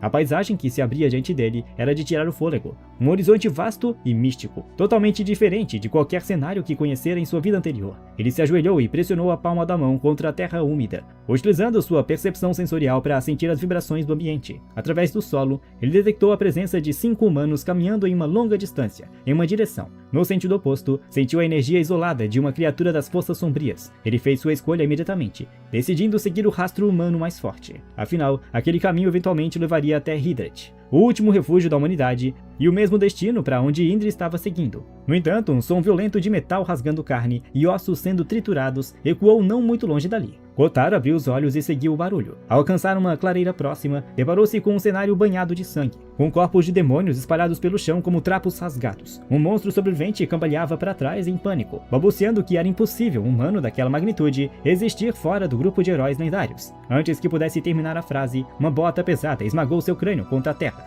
matando-o instantaneamente. O executor agachou-se logo em seguida e começou a devorar o cadáver do demônio com selvageria, arrancando pedaços de carne com os dentes. Enquanto mastigava, uma segunda voz, abafada e espremida, resmungou de dentro do monstro. Maeli, onde estão? Sinto o cheiro de lobos por perto. E por que você ficou menor? A terrível verdade revelou-se diante dos olhos de Kotaro. Um rosto humano feminino estava projetado de dentro da boca aberta da criatura monstruosa. Era uma jovem chamada Maeli, que parecia ter sido parcialmente engolida ou fundida ao corpo daquela besta. Observando das montanhas de uma árvore, Kotaro assistia a tudo fascinado pela bizarrice daquela criatura. Um sorriso surgiu em seu rosto. Ele estava genuinamente divertido com a excentricidade do novo mundo. Mas antes que pudesse se manifestar, o estômago de Maeli roncou com tanta violência que o ninja teve de tapar os ouvidos. Constrangida, a jovem sentou-se no chão e admitiu que ainda estava com fome. A besta fundida a ela sugeriu que procurassem por lobos na região para se alimentarem. De repente, Maeli paralisou, com os olhos arregalados. A poucos metros dali, Kotaro acenava amigavelmente de trás de um tronco, perguntando de forma descontraída se ela estava realizando algum tipo de treinamento especial de imunidade. Ele comentou, nostálgico, que em sua juventude costumava ingerir cogumelos venenosos diariamente para fortalecer seu organismo contra toxinas. Em um piscar de olhos, Maeli materializou-se bem diante dele. A velocidade da jovem fora tão absurda que nem mesmo os olhos treinados de Kotaro conseguiram acompanhar o deslocamento. Ela o encarava fixamente, com um fio de saliva escorrendo inconscientemente pelo canto da boca. A besta em seu corpo gargalhou de alegria, chamando Kotaro de comida, incentivando a jovem de devorá-lo imediatamente, celebrando o fato de terem encontrado um humano naquele território que o julgava ser habitado apenas por lobos. Kotaro piscou surpreso diante daquelas palavras. Maeli, contudo, cerrou os dentes e tremeu, recusando-se veementemente a atacá-lo, insistindo que jamais machucaria uma pessoa inocente. A besta zombou de sua hesitação, dizendo que ela deveria deixar de lado esses escrúpulos inúteis, pois ambas já haviam morrido uma vez. Kotaro congelou ao ouvir aquela revelação. Ele perguntou com seriedade o que ela queria dizer com morrer uma vez, questionando se elas também eram almas reencarnadas de outro mundo assim como ele. A besta confirmou a hipótese com naturalidade. O rosto de Kotaro iluminou-se com alegria genuína. Ele não era o único reencarnado ali. Ao ver o sorriso radiante do jovem, Maeli corou instantaneamente e tentou se esconder de volta para dentro da boca da besta, gaguejando e pedindo para que ele não se aproximasse, alertando que ela era um monstro perigoso que poderia devorá-lo a qualquer momento. Kotaro manteve o sorriso sereno e respondeu que reencarnados estavam destinados a encontrar figuras excêntricas de qualquer forma, e que não havia motivo para temer, pois no fundo eles eram iguais. Ele estendeu a mão na direção dela em sinal de amizade. Os olhos de Maeli brilharam de emoção. Ela parecia imensamente feliz com o gesto, mas o medo de machucá-lo a impedia de retribuir o toque. O momento de hesitação foi interrompido por um uivo carregado de ódio que ecoou pela clareira. Um imenso lobisomem alfa surgiu atrás de Kotaro, jurando vingança pelo massacre de sua alcateia. O ninja começou a se virar para enfrentar a ameaça, mas antes que pudesse esboçar qualquer reação, Maeli disparou como um raio de luz por cima dele, gritando faminta, e engoliu o lobisomem inteiro em uma única e descomunal mordida. Os olhos de Kotaro brilharam de pura admiração. Ainda sorrindo, ele perguntou seu nome e se apresentou formalmente como Fuma Kotaro. Ainda mastigando, Maeli respondeu que sua função era devorar aqueles que faziam mal aos humanos e predadores da floresta, e que muitos a conheciam pelo nome de Chapeuzinho Vermelho, ou Chapeuzinho Canibal. Kotaro elogiou a eficiência e a limpeza de seu método de combate, notando que ela não havia deixado sequer uma gota de sangue para trás. Em seguida, comentou que estava com pressa devido a um resgate urgente, mas expressou o desejo de que seus caminhos se cruzassem novamente no futuro. Maeli observou partir em silêncio. Ela baixou a cabeça timidamente, com as bochechas levemente rosadas, e sussurrou para si mesma que esperava um dia poder ter um amigo de verdade. Ela lembrou-se de palavras que ouvira no passado, de pessoas que diziam proteger os outros porque tinham companheiros valiosos que não queriam perder, tornando-se mais fortes através do afeto. Com doçura, ela confessou que também desejava encontrar alguém para proteger, embora logo em seguida tenha resmungado, sem jeito, que provavelmente acabaria devorando esta pessoa no final. Pouco tempo depois, nos arredores da capital de Hydrat, Kotaro estava parado no topo de um despenhadeiro, observando em silêncio a devastação da cidade fortificada, que parecia ruir e afundar sob a terra. Ele fechou os olhos ao escutar os clamores de desespero dos soldados humanos misturados às gargalhadas sádicas dos demônios que celebravam a dominação. Quando os risos dos invasores ecoaram mais forte, ele reabriu os olhos, com um semblante sério. Atrás dele, Maeli observava quietamente. Kotaro comentou, sem se virar, que estava impressionado com a capacidade dela de acompanhá-lo após uma corrida ininterrupta de mais de 1.500 quilômetros pelas montanhas. Em seguida, virou-se e disse que, se ela quisesse acompanhá-lo, poderia simplesmente caminhar ao seu lado em vez de segui-lo às escondidas. Maeli entrou em pânico ao perceber que sua presença havia sido detectada desde o início. A besta em seu corpo a incentivou a ser franca e a admitir que queria apenas ser amiga do jovem. Mas a garota, extremamente envergonhada, gaguejou dizendo que não podia fazer aquilo, pois corria risco de atacá-lo por puro instinto faminto. Kotaro apenas sorriu para confortá-la, garantindo que ela não parecia precisar se preocupar com isso, pois ele era muito mais forte do que ela e, portanto, ela jamais conseguiria devorá-lo de qualquer maneira. Maelio encarou surpresa com tamanha autoconfiança. O jovem ninja virou-se novamente em direção à cidade em ruínas, dizendo que ela era livre para decidir se o acompanharia ou não, pois ele tinha pessoas importantes que precisava salvar naquele exato momento. Enquanto isso, em meio aos escombros da capital destruída, um par de irmãos gêmeos corria desesperadamente por suas vidas. O rapaz acabou tropeçando e caindo de joelhos. Ele estava exausto. Sua irmã implorou para que ele se levantasse, mas o jovem lamentou que não havia mais para onde fugir, pois Hidrate estava completamente arruinada, e declarou que preferia lutar ali mesmo até o fim. Sua irmã implorou para que ele desistisse daquela ideia suicida, sabendo que eles não tinham a menor chance contra as forças sombrias. A discussão dos dois foi interrompida quando uma presença esmagadora e gélida os paralisou por completo. Parado diante deles estava o sexto general de elite, conhecido como Devorador de Demônios. Ele resmungava furioso, reclamando que estava farto de ser encarregado apenas de limpeza dos escombros e que a chegada de novos integrantes à elite do Lorde Demônio era uma ofensa ao seu prestígio. Ele explicou com desdém que a força do pacto demoníaco era diretamente proporcional à escuridão que o indivíduo carregava no coração. Revelou ainda que possuía o sangue dos deuses em suas veias, assim como o próprio Lorde Demônio, definindo-se como um deus demônio, embora admitisse ser um experimento imperfeito. Entediado com a conversa, ele decidiu eliminar os irmãos apenas para passar o tempo. Erguendo 2 dedos, ele disparou um feitiço cortante instantâneo. Em um piscar de olhos, o tronco da jovem gêmea foi completamente cedido, matando-o no ato. O irmão sobrevivente paralisou em choque e horror diante da perda brutal. O general soltou uma gargalhada sádica, deliciando-se com a expressão de puro desespero no rosto do garoto. Tomado pela dor e pela fúria, o jovem tentou contra-atacar disparando uma pequena fagulha de fogo. Mas a magia sequer causou cócegas na pele do monstro. O general zombou de sua fraqueza, afirmando que um feitiço patético daquele nível jamais seria capaz de feri-lo, e posicionou os dedos novamente para desferir o golpe de misericórdia. Mas antes que pudesse disparar, o corpo do general foi repentinamente engolido por uma imensa coluna de fogo místico. Sua carne começou a queimar violentamente sob a intensidade das chamas. Através do fogo, uma silhueta avançou com calma. Era Kotaro. O ninja expressou desapontamento, comentando que era uma pena o oponente já estar sucumbindo a um ataque tão básico,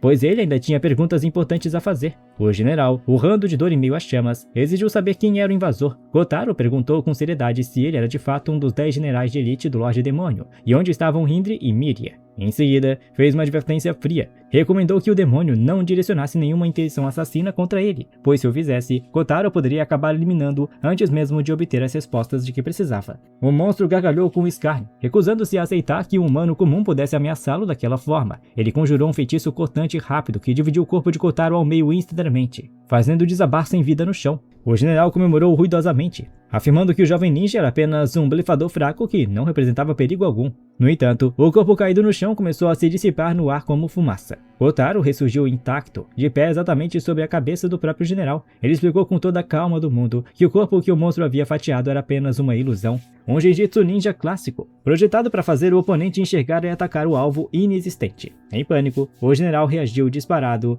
enviando 10 feitiços simultâneos de cada um de seus dedos em uma varredura horizontal na direção do jovem. Kotaro esquivou-se deixando-se cair suavemente até o chão, comentando que os ataques dele eram lentos demais. O demônio disparou repetidas vezes, mas cada golpe passava longe do alvo. A velocidade e precisão dos movimentos de Kotaro eram absurdas. Ele refletiu consigo mesmo, satisfeito, que seu corpo atual era de fato que havia alcançado o ápice de sua forma física. Ele conseguia se mover com total liberdade e sem qualquer sinal de fadiga, livre de todas as limitações de sua fase infantil. Dando um salto acrobático no ar e revelando um sorriso desafiador, ele ativou seu ninjutsu de fogo fantasma. Uma imensa espiral de chamas azuis irrompeu do solo, engolindo o general por completo. Enquanto o monstro era consumido pelas chamas implacáveis, Kotaro começou a se afastar, comentando que aquilo havia sido uma perda de tempo. Com seus últimos suspiros de vida, o general agonizante revelou a terrível verdade. Os responsáveis pela destruição de Hidrate haviam sido os próprios heróis lendários. O Lorde Demônio havia usado o poder dos pactos para corromper a mente dos heroínas capturadas, transformando-as em carrascos impiedosos da própria humanidade. Ele concluiu que não havia salvação para elas. Kotaro parou,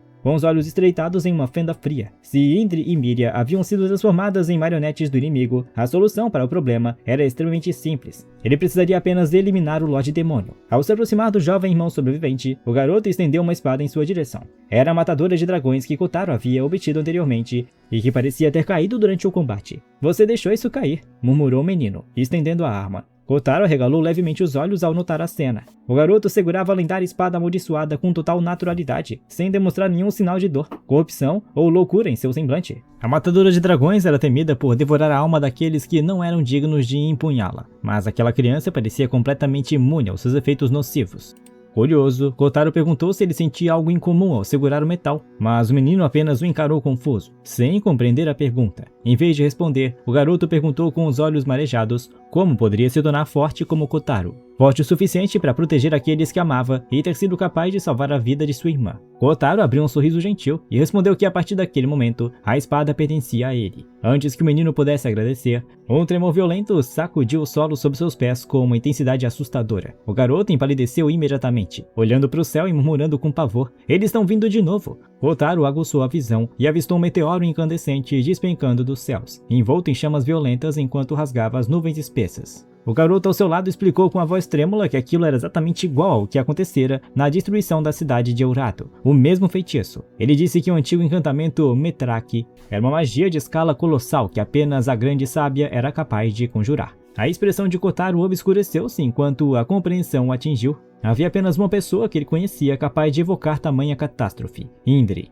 Não muito longe dali, na fortaleza ardente da capital de Hydrat, o caos consumia tudo. Goblins avançavam em bandos pelas ruas enquanto os cavaleiros sobreviventes defendiam desesperadamente o que restava das muralhas. Em meio ao fogo, o homem estava preso sob uma imensa rocha que desmoronara. Seu filho pequeno chorava por socorro, enquanto o soldado tentava arrastá-lo dali para salvá-lo. O menino, porém, desvencilhou-se e correu de volta para o pai. Ambos se abraçaram com força, lágrimas escorrendo por seus rostos enquanto dois goblins se aproximavam rindo cruelmente, erguendo suas armas. O pai fechou os olhos, aceitando o destino inevitável. Foi então que uma luz brilhante e avassaladora iluminou o céu. O meteoro flamejante brilhava acima deles, agigatando-se a cada milésimo de segundo. O homem olhou para cima, tremendo, incapaz de processar o tamanho da devastação que despencava sobre suas cabeças. Nesse mesmo instante, Kotaro corria em direção a Hydrat com uma rapidez inacreditável, mantendo os olhos fixos no meteoro inquieta. Ele percebeu com amargura que, mesmo em seu ritmo máximo, não alcançaria a cidade a tempo. Foi quando Kotaro utilizou sua técnica ninja de estilo relâmpago, o Haiku.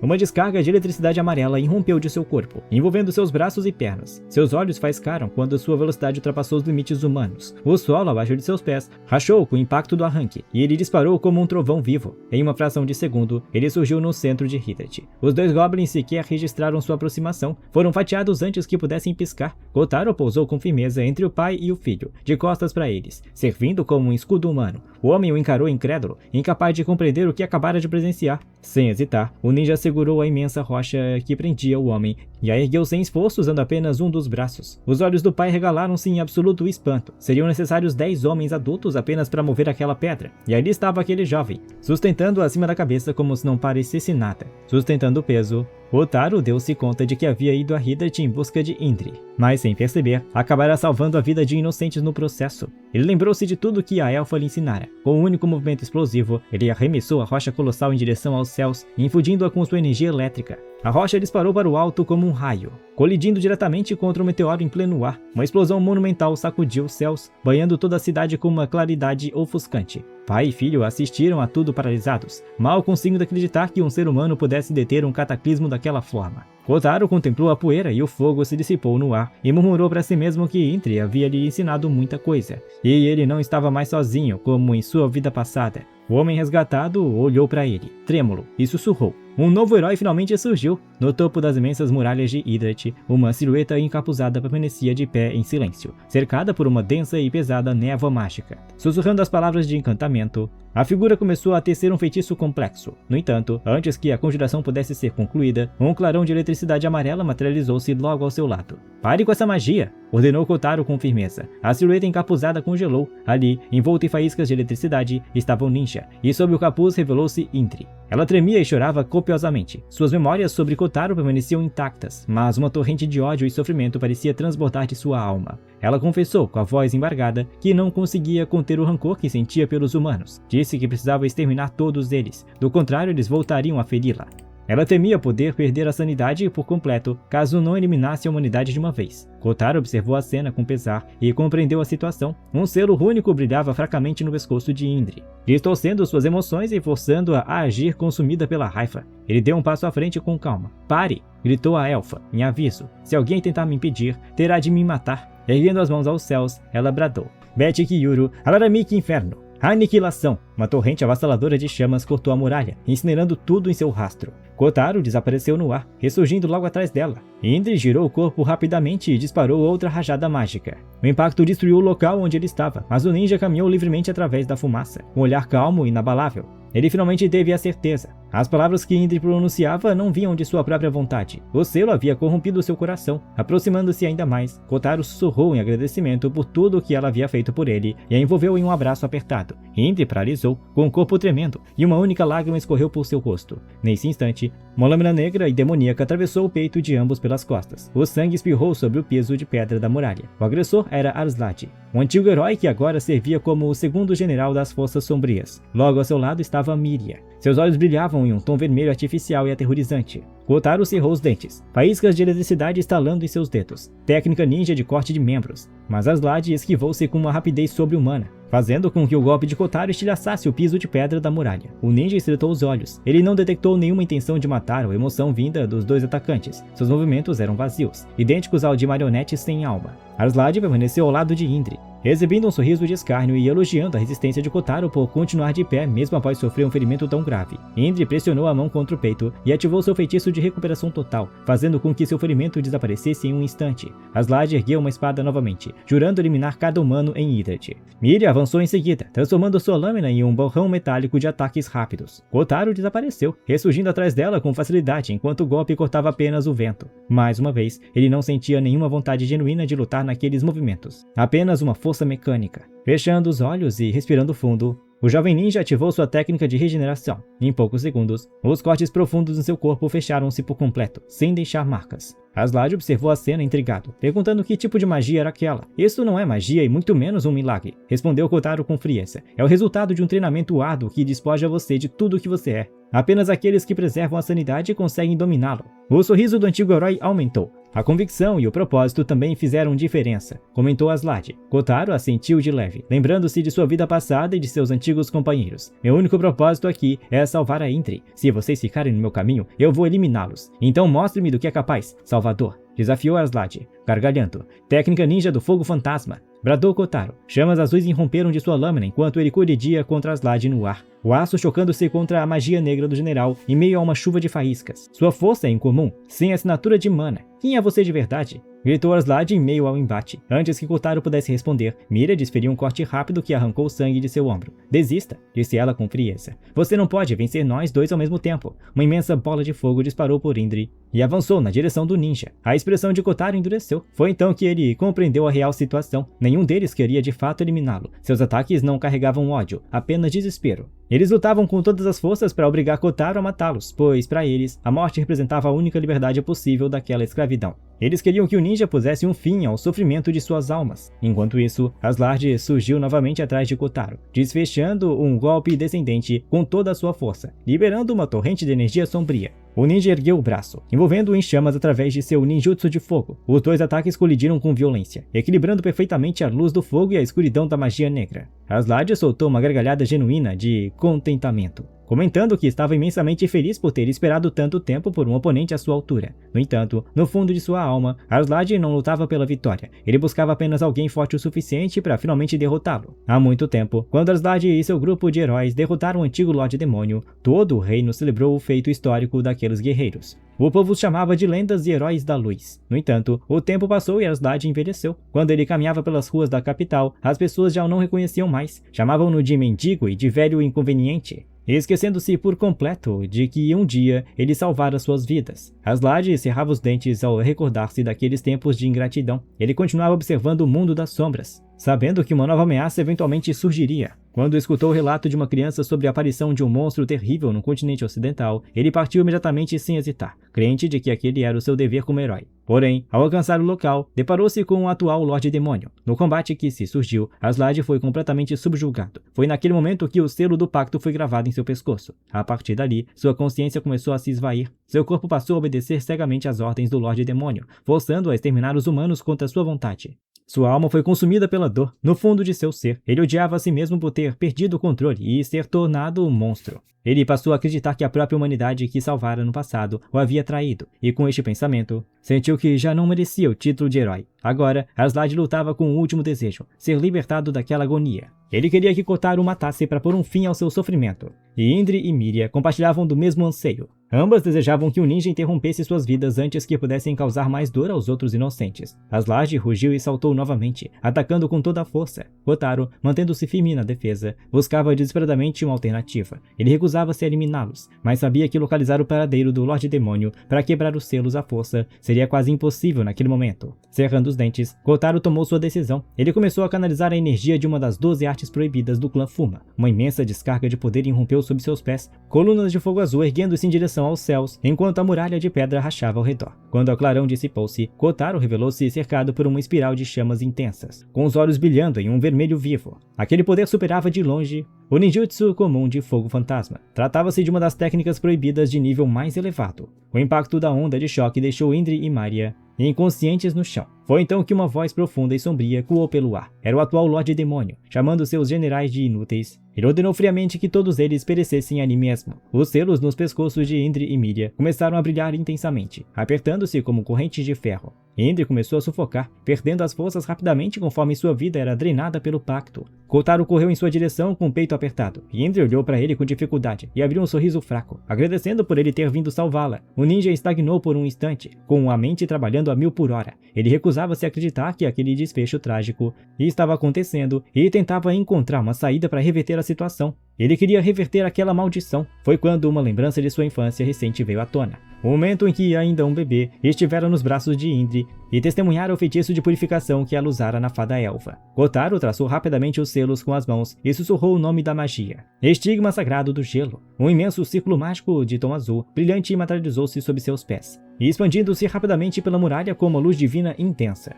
Os olhos de Indri arregalaram-se ao reconhecer aquela energia. Era a mesma assinatura de poder do antigo feitiço sagrado, uma arte considerada perdida no tempo. Ela ficou maravilhada. Aquela manifestação mágica parecia ainda mais poderosa do que a sua própria versão original. Ela não conseguia conceber como Kotaro havia sido capaz de replicar e aprimorar aquela magia sem nunca tê-la estudado. Kotaro permaneceu em silêncio no centro da estrutura destruída, envolto pela energia azul purificadora. Observando a distância, Indri assistiu maravilhada ao selo em seu pescoço desintegrar-se por completo em partículas de luz. Exausto pelo esforço descomunal de canalizar magia pura através de técnicas ninjas, o corpo de Kotaro começou a ceder. Indri correu rapidamente e o amparou antes que ele atingisse o chão. Abraçando-o com força e carinho, ela agradeceu suavemente por ele tê-la salvo. Kotaro sorriu fraco, aliviado ao escutar a voz dócil da elfa novamente.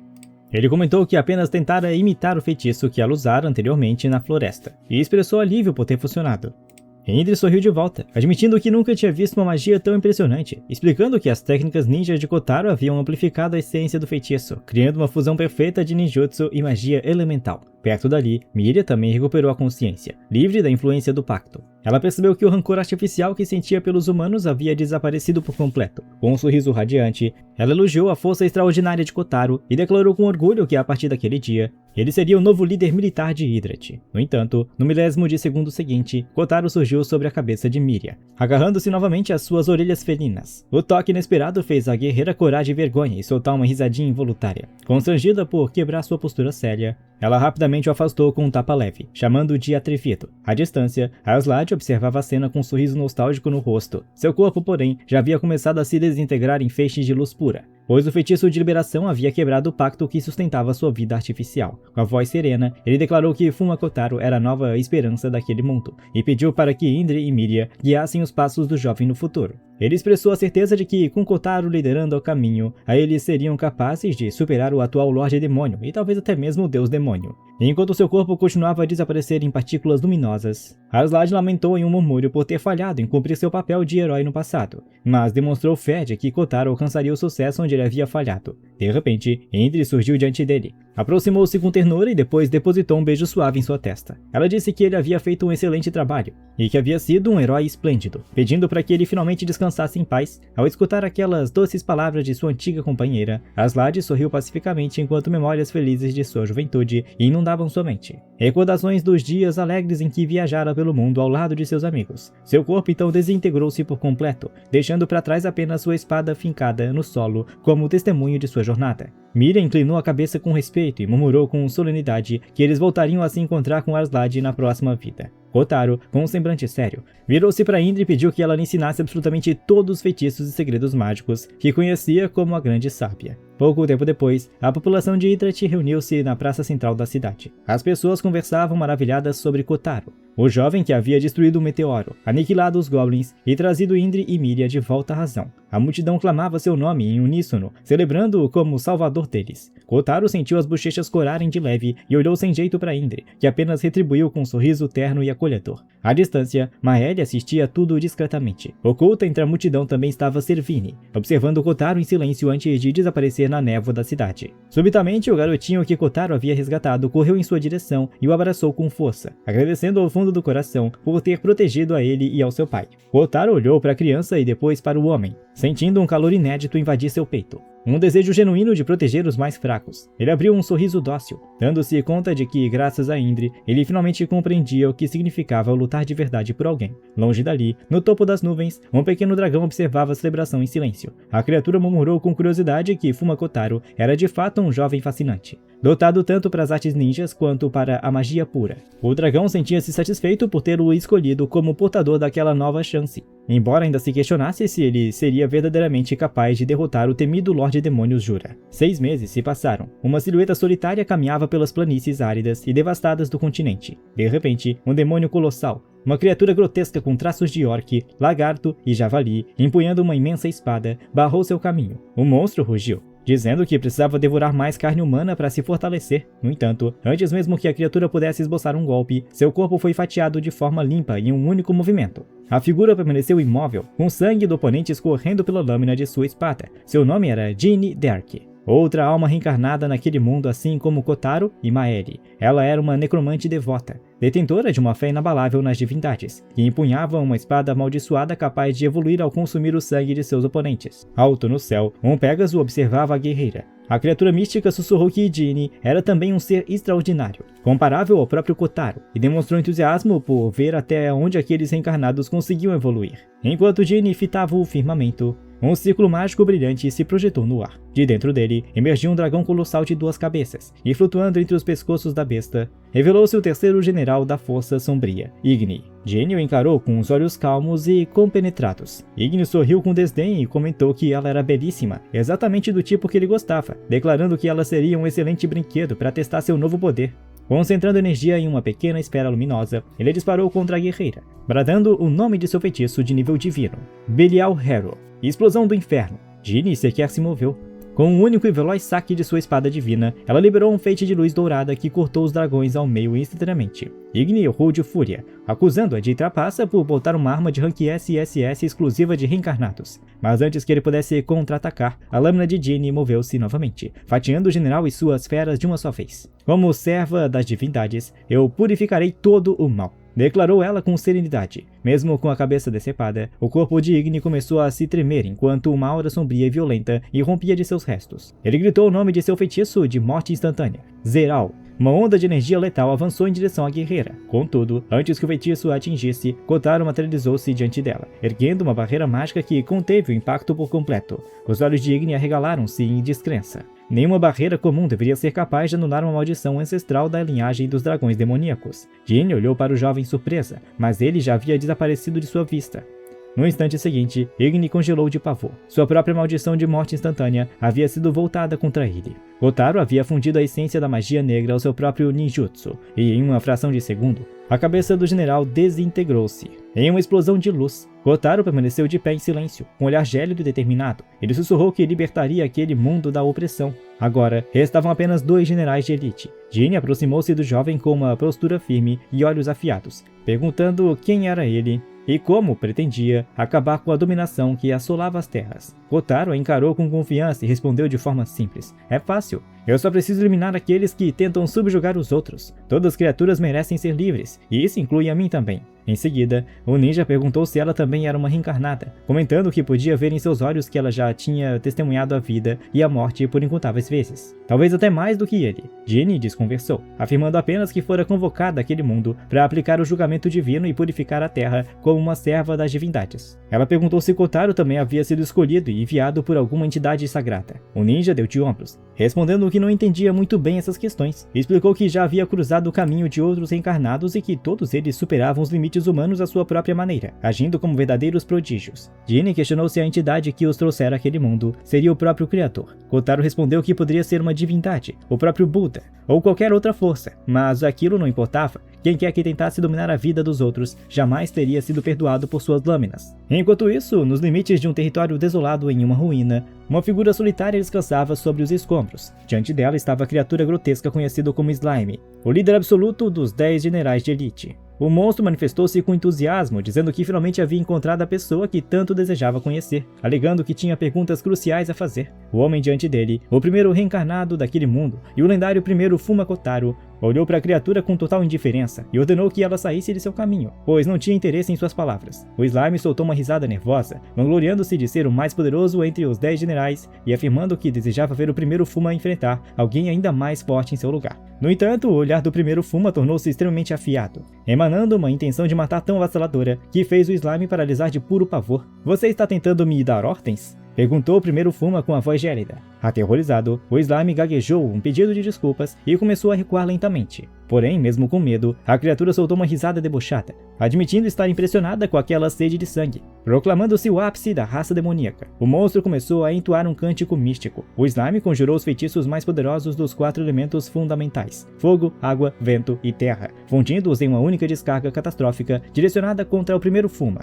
A explosão resultante sacudiu toda a região. O monstro começou a gargalhar histericamente, crente de que havia desintegrado o oponente. Mas quando a poeira baixou, o riso cessou de imediato. O corpo do Slime foi subitamente partido ao meio. Atrás dele, o primeiro Fuma permanecia de pé, com um movimento sutil de seu dedo. A estrutura do general foi fatiada repetidas vezes, até ser reduzida a milhares de pequenos fragmentos. O primeiro Fuma comentou com desdém que já conhecia cada uma daquelas magias elementais, pois as havia dominado séculos atrás. Ele definiu a magia como algo entediante, incapaz de se comparar ao verdadeiro ninjutsu, qualificando os conjuradores como meros amadores. Desesperados, os pedaços do Slime começaram a se multiplicar rapidamente, cada fragmento gerando um novo corpo completo. O monstro vangloriou-se de que suas habilidades de multiplicação infinita o tornava imortal, permitindo que todos seus clones conjurassem seus feitiços mais destrutivos ao mesmo tempo. Mas antes que as cópias pudessem agir, o primeiro Fuma ergueu o dedo novamente. Em um piscar de olhos, cada um dos clones foi retalhado até não restar absolutamente nada. O primeiro Fuma permaneceu em silêncio, em meio ao rastro de destruição, comentando com frieza que ninguém naquele mundo parecia capaz de fazer seu sangue ferver de entusiasmo. Ele declarou-se como o criador supremo de todas as técnicas do clã Fuma, afirmando que qualquer ninjutsu surgido após a sua era não passava de uma imitação barata de sua arte original. Com sua força avassaladora, ele destruiria qualquer um que ousasse desafiá-lo, garantindo que aqueles que herdassem seu nome, incluindo o atual Fuma Kotaro, seriam temidos como lendas imortais. De repente, o próprio Lorde Demônio jura e materializou-se no local, exibindo um sorriso perverso e elogiando a performance do guerreiro. O primeiro Fuma olhou para ele com profundo desdém e respondeu friamente que o Lorde Demônio não passava de uma imitação barata de uma divindade. Longe dali, o jovem Kotaro, de repente, sentiu uma intenção de matar de proporções colossais. A pressão daquela aura era tão esmagadora que fez seu peito acelerar, e intrigado sobre quem seria o detentor de tamanho poder, ele começou a traçar um selo de teleporte de emergência. Antes de ativar a técnica, ele virou-se para Ginny e explicou que havia detectado a energia de um oponente formidável, perguntando se ela gostaria de acompanhá-lo.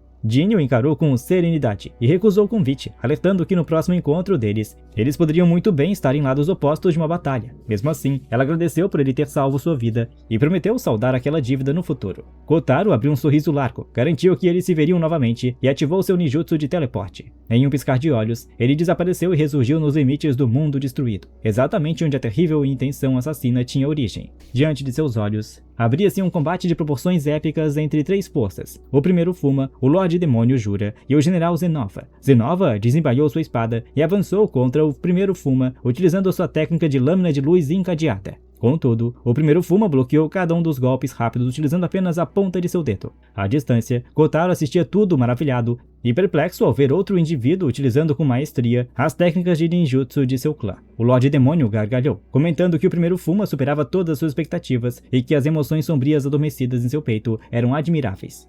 Ele explicou que tamanha fúria e ressentimento eram as qualidades perfeitas para um general de elite e declarou que faria do guerreiro seu servo pessoal. Nesse instante, Zenova surgiu por trás do primeiro Fuma, desferindo um golpe descendente para parti-lo ao meio, mas antes que a lâmina o atingisse, o jovem Kotaro materializou-se bem diante do general e executou seu golpe de corte de membros, desintegrando a estrutura de Zenova instantaneamente. Kotaro virou seu olhar na direção do Lorde Demônio e comentou com firmeza que agora restava apenas ele. Jura ficou surpreso com a aparição repentina do jovem ninja. Ele admitiu que no passado teria planos para recrutá-lo para suas fileiras, mas que aquele interesse havia desaparecido. Com um semblante carregado de fúria, o Lorde Demônio rugiu que Fuma Kotaro seria eliminado pelas suas próprias mãos ali mesmo. Enquanto isso, posicionado logo atrás, o primeiro Fuma observava o desenrolar da situação intrigante. Ele escutou o Lorde Demônio referir-se ao recém-chegado pelo exato mesmo nome, Fuma Kotaro. Um sorriso largo e compreensivo começou a desenhar-se em seu rosto, como se estivesse desvendando um grande mistério. Erguendo as mãos, o jovem Kotaro iniciou um cântico místico. Ele realizou a fusão de múltiplos elementos de forma idêntica a que os Nami fizeram anteriormente e disparou uma rajada colossal que batizou de grande magia da explosão de luz. O impacto colossal sacudiu todo o campo de batalha.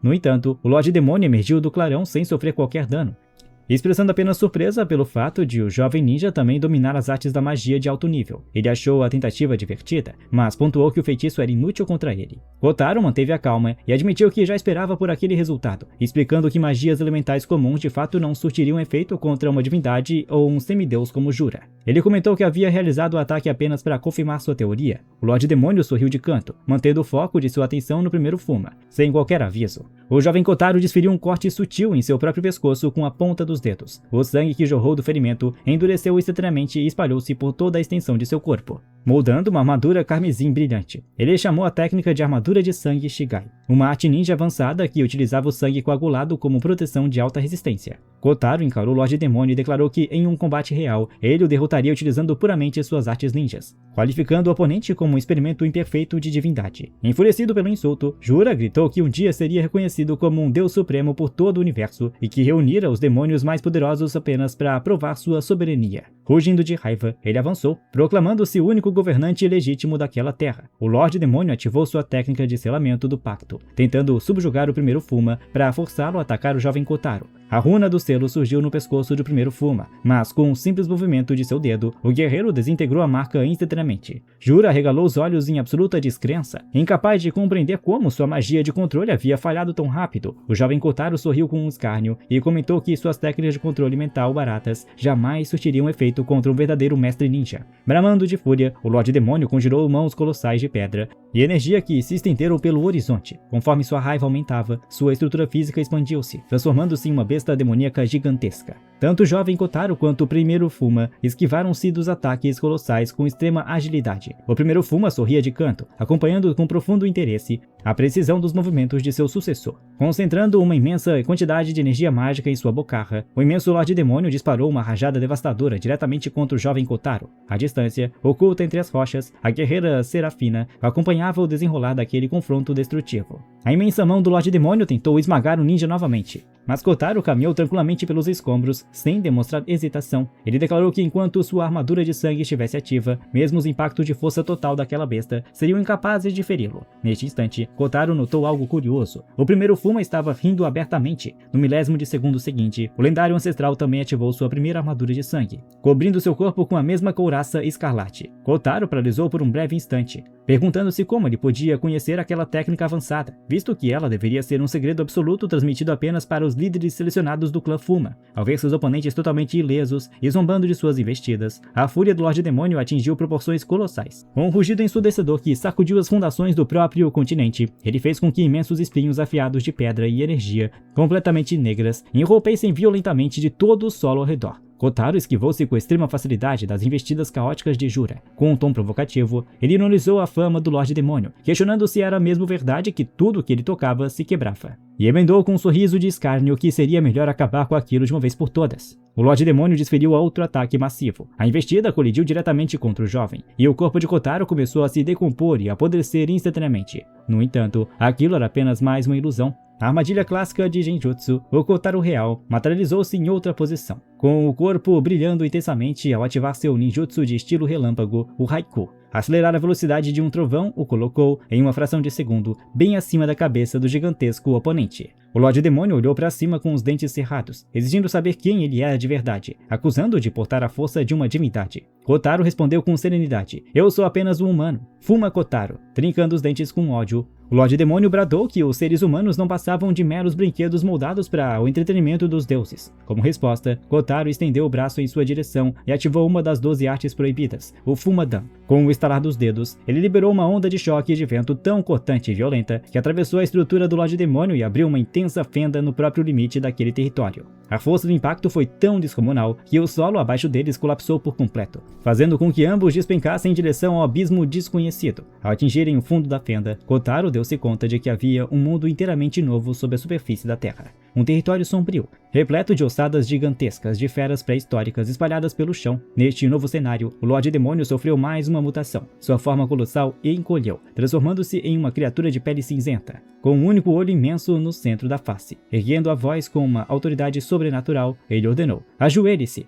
Para o absurdo choque de Kotaro, suas pernas moveram-se contra a própria vontade. Ele desabou de joelhos sobre a terra, soltando um gemido de frustração ao perceber que seu corpo simplesmente não respondia aos seus comandos. Enquanto lutava para se reerguer, ele tentava decifrar que tipo de feitiçaria era aquela. O Lorde Demônio soltou uma gargalhada soberana, completamente soberba, explicando que possuía uma habilidade única herdada da linhagem dos deuses, a verbalização real. Com este poder, absolutamente qualquer palavra que ele pronunciasse tornava-se uma verdade incontestável para o universo. Trema de pavor, sua vida agora pertencia inteiramente a mim, vangloriou-se o monstro, antes de disparar seu comando seguinte: "Que o veneno e a agonia consumam sua carne." Instantaneamente, o corpo de Kotaro começou a convulsionar. Ele tossiu sangue enquanto uma dor lacinante dilacerava seus órgãos internos. No entanto, Kotaro notou que a pele do próprio Lorde Demônio começara a descascar e apodrecer. O uso daquela magia divina cobrava um preço físico devastador de seu usuário. O monstro rosnou, percebendo que sua forma atual não suportaria o desgaste por muito tempo e que ele tinha apenas mais uma oportunidade para encerrar o combate. Ele concentrou sua energia para definir a ordem final. Kotaro ergueu o olhar em meio à dor e exibiu um sorriso de deboche, chamando-o de experimento fracassado de divindade. Enfurecido pelo insulto, o Lorde Demônio ativou sua verbalização real, com toda a sua intensidade: "Morra!" No entanto, no milésimo de segundo anterior, Kotaro utilizou sua habilidade mais formidável, a capacidade de mimetizar qualquer técnica que testemunhasse ou sentisse em seu próprio corpo. Replicando com perfeição a habilidade do adversário, o ninja bradou: "Cale a boca!" No mesmo instante, os lábios do Lorde Demônio foram selados hermeticamente por uma barreira invisível. Seus olhos arregalaram-se em absoluto pânico. Aproveitando a brecha, Kotaro ativou o ninjutsu de estilo Shiguri. Entrando em um estado de frenesi mortal, a técnica inundou seu organismo com uma descarga massiva de adrenalina, elevando sua força física e velocidade ao limite absoluto de suas capacidades. Ele avançou como um borrão escarlate, desferindo uma sequência de golpes devastadores contra o Lorde Demônio. A estrutura do monstro estilhaçou-se por completo, desintegrando-se no ar. Em seus instantes finais de consciência, a terrível verdade revelou-se para Jura. A habilidade única de Kotaro era a cópia absoluta, permitindo-se dominar instantaneamente qualquer magia, feitiço ou técnica física que cruzasse seu caminho. E com este último pensamento, o Lorde Demônio desfez-se em uma poeira cósmica. À distância, Serafina e o primeiro Fuma acompanhavam o desfecho do combate. Serafina sorriu, satisfeita com a vitória de Kotaro sobre o Lorde Demônio.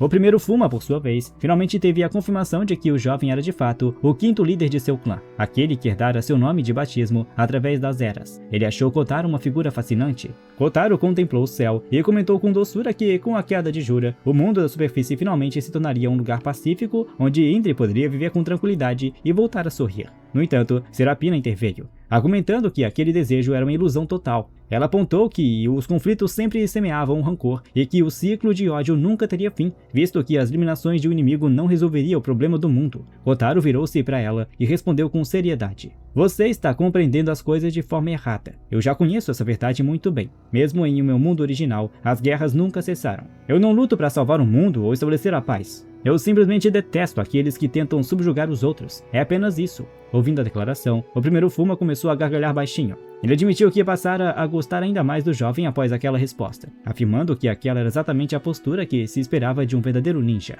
Afinal, eles não passavam de guerreiros obcecados por combate, cuja única utilidade real era a letalidade. Um ancestral comentou que, ao se deparar com um oponente formidável, seu sangue fervia de entusiasmo e seu corpo clamava por batalha. No milésimo de segundo seguinte, o primeiro Fuma materializou-se bem diante do jovem. A velocidade fora tão absurda que Kotaro recuou um passo, surpreso. Com um sorriso desafiador, o ancestral elogiou a força de seu sucessor, declarando que ele era o adversário que tanto esperava. O semblante de Kotaro endureceu ao perceber o perigo iminente. O primeiro Fuma continuou seu relato, revelando que passava a vida inteira em busca de um igual, mas que nunca encontrara ninguém à sua altura. Havia eliminado monarcas, heróis e monstros de todas as espécies, mas todos haviam se provado oponentes medíocres. Ele percebera há muito tempo que a única pessoa capaz de enfrentá-lo e eliminá-lo em um combate de igual para igual seria ele mesmo. Com um sorriso sombrio, o ancestral declarou-se imensamente feliz por ver aquela fantasia impossível finalmente se concretizar diante de seus olhos. Kotaro manteve-se em silêncio por alguns instantes, refletindo que não tinha qualquer obrigação de aceitar aquele duelo. Porém, acrescentou que diante de uma intenção de matar tão avassaladora, ele não poderia simplesmente ignorar a ameaça. O primeiro Fuma riu e o instigou a provar o valor de sua força. Mas antes que as lâminas pudessem se chocar, os corpos de ambos começaram a flutuar involuntariamente no ar. Uma voz majestosa e imponente ecoou por todo o ambiente, proclamando: heróis escolhidos que subjugaram Lorde Demônio, reúnam-se em um único local. Os olhos de Kotaro arregalaram-se ao reconhecer aquela vibração. Era a mesmíssima voz que ele escutara no momento de sua execução com sua vida passada, a entidade que lhe concedera a reencarnação. Tanto Kotaro quanto o primeiro Fuma começaram a ser tragados por uma fenda dimensional. Enquanto era puxado pela energia, o jovem ninja gritou na direção de Serafina, agradecendo por ela ter zelado por ele durante toda a sua jornada. Serafina corou de leve e respondeu com desdém que não tinha nenhum interesse especial nele, mas antes de desaparecer por completo na fenda, Kotaro deixou uma mensagem final para que ela entregasse a Indri. Garantiu que voltaria vivo para seus braços de qualquer maneira. Serafina prometeu transmitir o recado. Momentos depois, Kotaro e o primeiro Fuma materializaram-se em um território totalmente desconhecido. Antes mesmo que o jovem pudesse analisar a vegetação ou a geografia do local, um calafrio espalhou-se por sua espinha ao sentir a intenção assassina de proporções colossais se aproximando. Sem qualquer aviso, o primeiro Fuma avançou contra ele com um golpe cortante. Kotaro esquivou-se por uma fração de milímetro. O ancestral sorriu de canto, comentando que a esquiva havia sido implacável e que talvez ele tivesse deixado sua sede de sangue transparecer demais antes do impacto. Kotaro perguntou se ele realmente pretendia iniciar um combate de vida ou morte em um mundo estranho antes mesmo de avaliarem a situação ao redor. O primeiro Fuma respondeu que aquilo não tinha a menor importância para ele. Seu único interesse era testar suas lâminas contra oponentes dignos, visto que ele era o lendário criador das artes Fuma. Ao escutar a declaração, Kotaro finalmente compreendeu a real natureza de seu oponente. Ele sabia que aquele homem era um prodígio implacável, forjado em montanhas de cadáveres, que tratava os campos de batalha como meros parquinhos de diversão e sorria enquanto derramava rios de sangue com suas técnicas aterrorizantes. Kotaro encarou com firmeza e comentou que ele de fato poderia ser o ninja mais poderoso da história, o legítimo Fuma Kotaro original. No entanto, acrescentou que o vencedor daquele combate seria definido como o único e verdadeiro detentor daquele nome dali em diante. O corpo de Kotaro foi engolido pelas chamas azuis ao ativar seu ninjutsu de fogo fantasma. O primeiro Fuma exibiu seus dentes afiados em um sorriso insano e liberou sua própria técnica de domínio de chamas, envolvendo-se em sua couraça de fogo de igual intensidade. Ambos avançaram um contra o outro, os impactos colidindo com equivalência absoluta de forças. Suas silhuetas desapareciam e ressurgiam no ar em velocidades que desafiavam a compreensão visual. O primeiro Fuma elogiou as técnicas de seu sucessor, comentando que conseguia sentir toda a dor, além de esforço e provações que Kotaro suportara para lapidar sua força. Pontuou que alcançar aquele nível de maestria seria impossível sem uma convicção inabalável e celebrou o fato de finalmente ter encontrado o oponente ideal. Ele bradou para que ambos lutassem até o esgotamento de suas almas. Kotaro sentiu uma vibração inédita de entusiasmo em seu peito. Ele queria testar os limites de suas novas habilidades, e no fundo, nutria a certeza de que seria capaz de eliminar o ancestral caso levasse o combate ao limite. Os ataques colidiam novamente, gerando uma explosão colossal que estilhaçou a armadura de sangue do primeiro Fuma e abriu rachaduras na defesa de Kotaro. O ancestral gargalhou de alegria, admirando a potência dos golpes de seu sucessor. Antes que pudessem retomar ao combate, um feixe de luz ofuscante atingiu o solo exatamente entre os dois combatentes. Quando a poeira baixou, a silhueta de Maeli revelou-se no centro do impacto. A besta em seu corpo entrou em pânico, questionando o que estava acontecendo, mas Maeli ordenou friamente que a criatura ficasse em silêncio. Logo em seguida, outros 3 feixes de luz atingiram a terra ao redor, trazendo mais almas encarnadas. Jinni de Ark materializou-se entre eles, acompanhada por uma figura mística que portava um cajado de madeira, conhecida como Levt Rasir, e por um guerreiro de olhar implacável e feroz chamado Ragnarok. Ragnarok observou os presentes com desdém, qualificando todos ao redor como fracos e indignos. Kotaro estudou os recém-chegados, percebendo que absolutamente todos ali eram reencarnados de outros mundos. Mas antes que qualquer diálogo pudesse se desenvolver,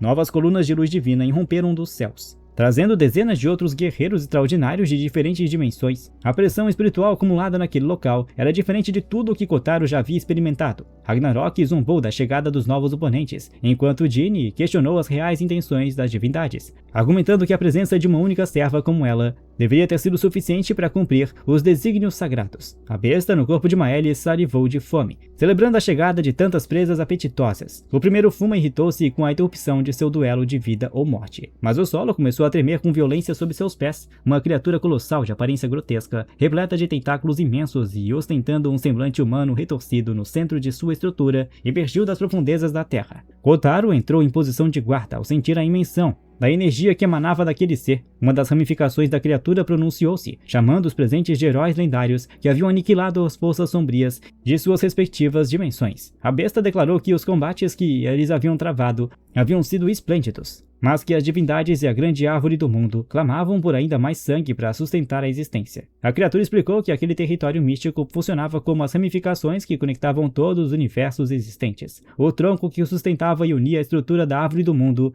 Yggdrasil. O sangue derramado em todos os combates de todas as dimensões convergia para aquele local para garantir o equilíbrio do cosmo. A besta acrescentou que, graças à intervenção dos reencarnados, uma imensa quantidade de energia já havia sido coletada, mas que o montante ainda era insuficiente para satisfazer os deuses. Para tornar a provação mais interessante, a entidade pronunciou uma regra implacável. Caso um reencarnado seja eliminado nesta área, o mundo para o qual ele havia sido enviado e todas as vidas contidas nele serão completamente destruídos e apagados da história. O monstro concluiu que, para garantir a própria segurança e a preservação de seus entes queridos, os guerreiros não teriam escolha senão lutar entre si até a morte. Aquele que derramasse a maior quantidade de sangue e emergisse como vencedor absoluto teria absolutamente qualquer desejo concedido pelas divindades. Um dos reencarnados soltou uma gargalhada de escárnio, comentando que a voz daquela suposta divindade assemelhava-se muito mais à de um monstro cruel e sem alma. No instante seguinte, feixes de luz divina envolveram os corpos de todos os presentes, iniciando o teleporte para diferentes camadas daquele território de provação. Enquanto era tragado pela energia da fenda, a mente de Kotaro trabalhava sob uma terrível pressão. Ele compreendeu que, se falhasse e caísse em combate, Indri, Miria, Maëlle e todas as pessoas do mundo que ele ia aprender a amar, a proteger, seriam sumariamente apagadas da existência. Com o peito carregado de determinação, ele preparou suas lâminas para o confronto que definiria o destino de toda a criação. E essa história vai ficando por aqui. Se você gostou e ainda não deixou seu like, aproveite para fazer isso agora, que nos ajuda muito. Enquanto espera pelo próximo vídeo, comente pedindo pela parte 4, assista o vídeo que está na sua tela que também está muito bom, e considere se tornar um membro que é bem baratinho e nos ajuda pra caramba. Eu fico por aqui, um grande abraço e até a próxima.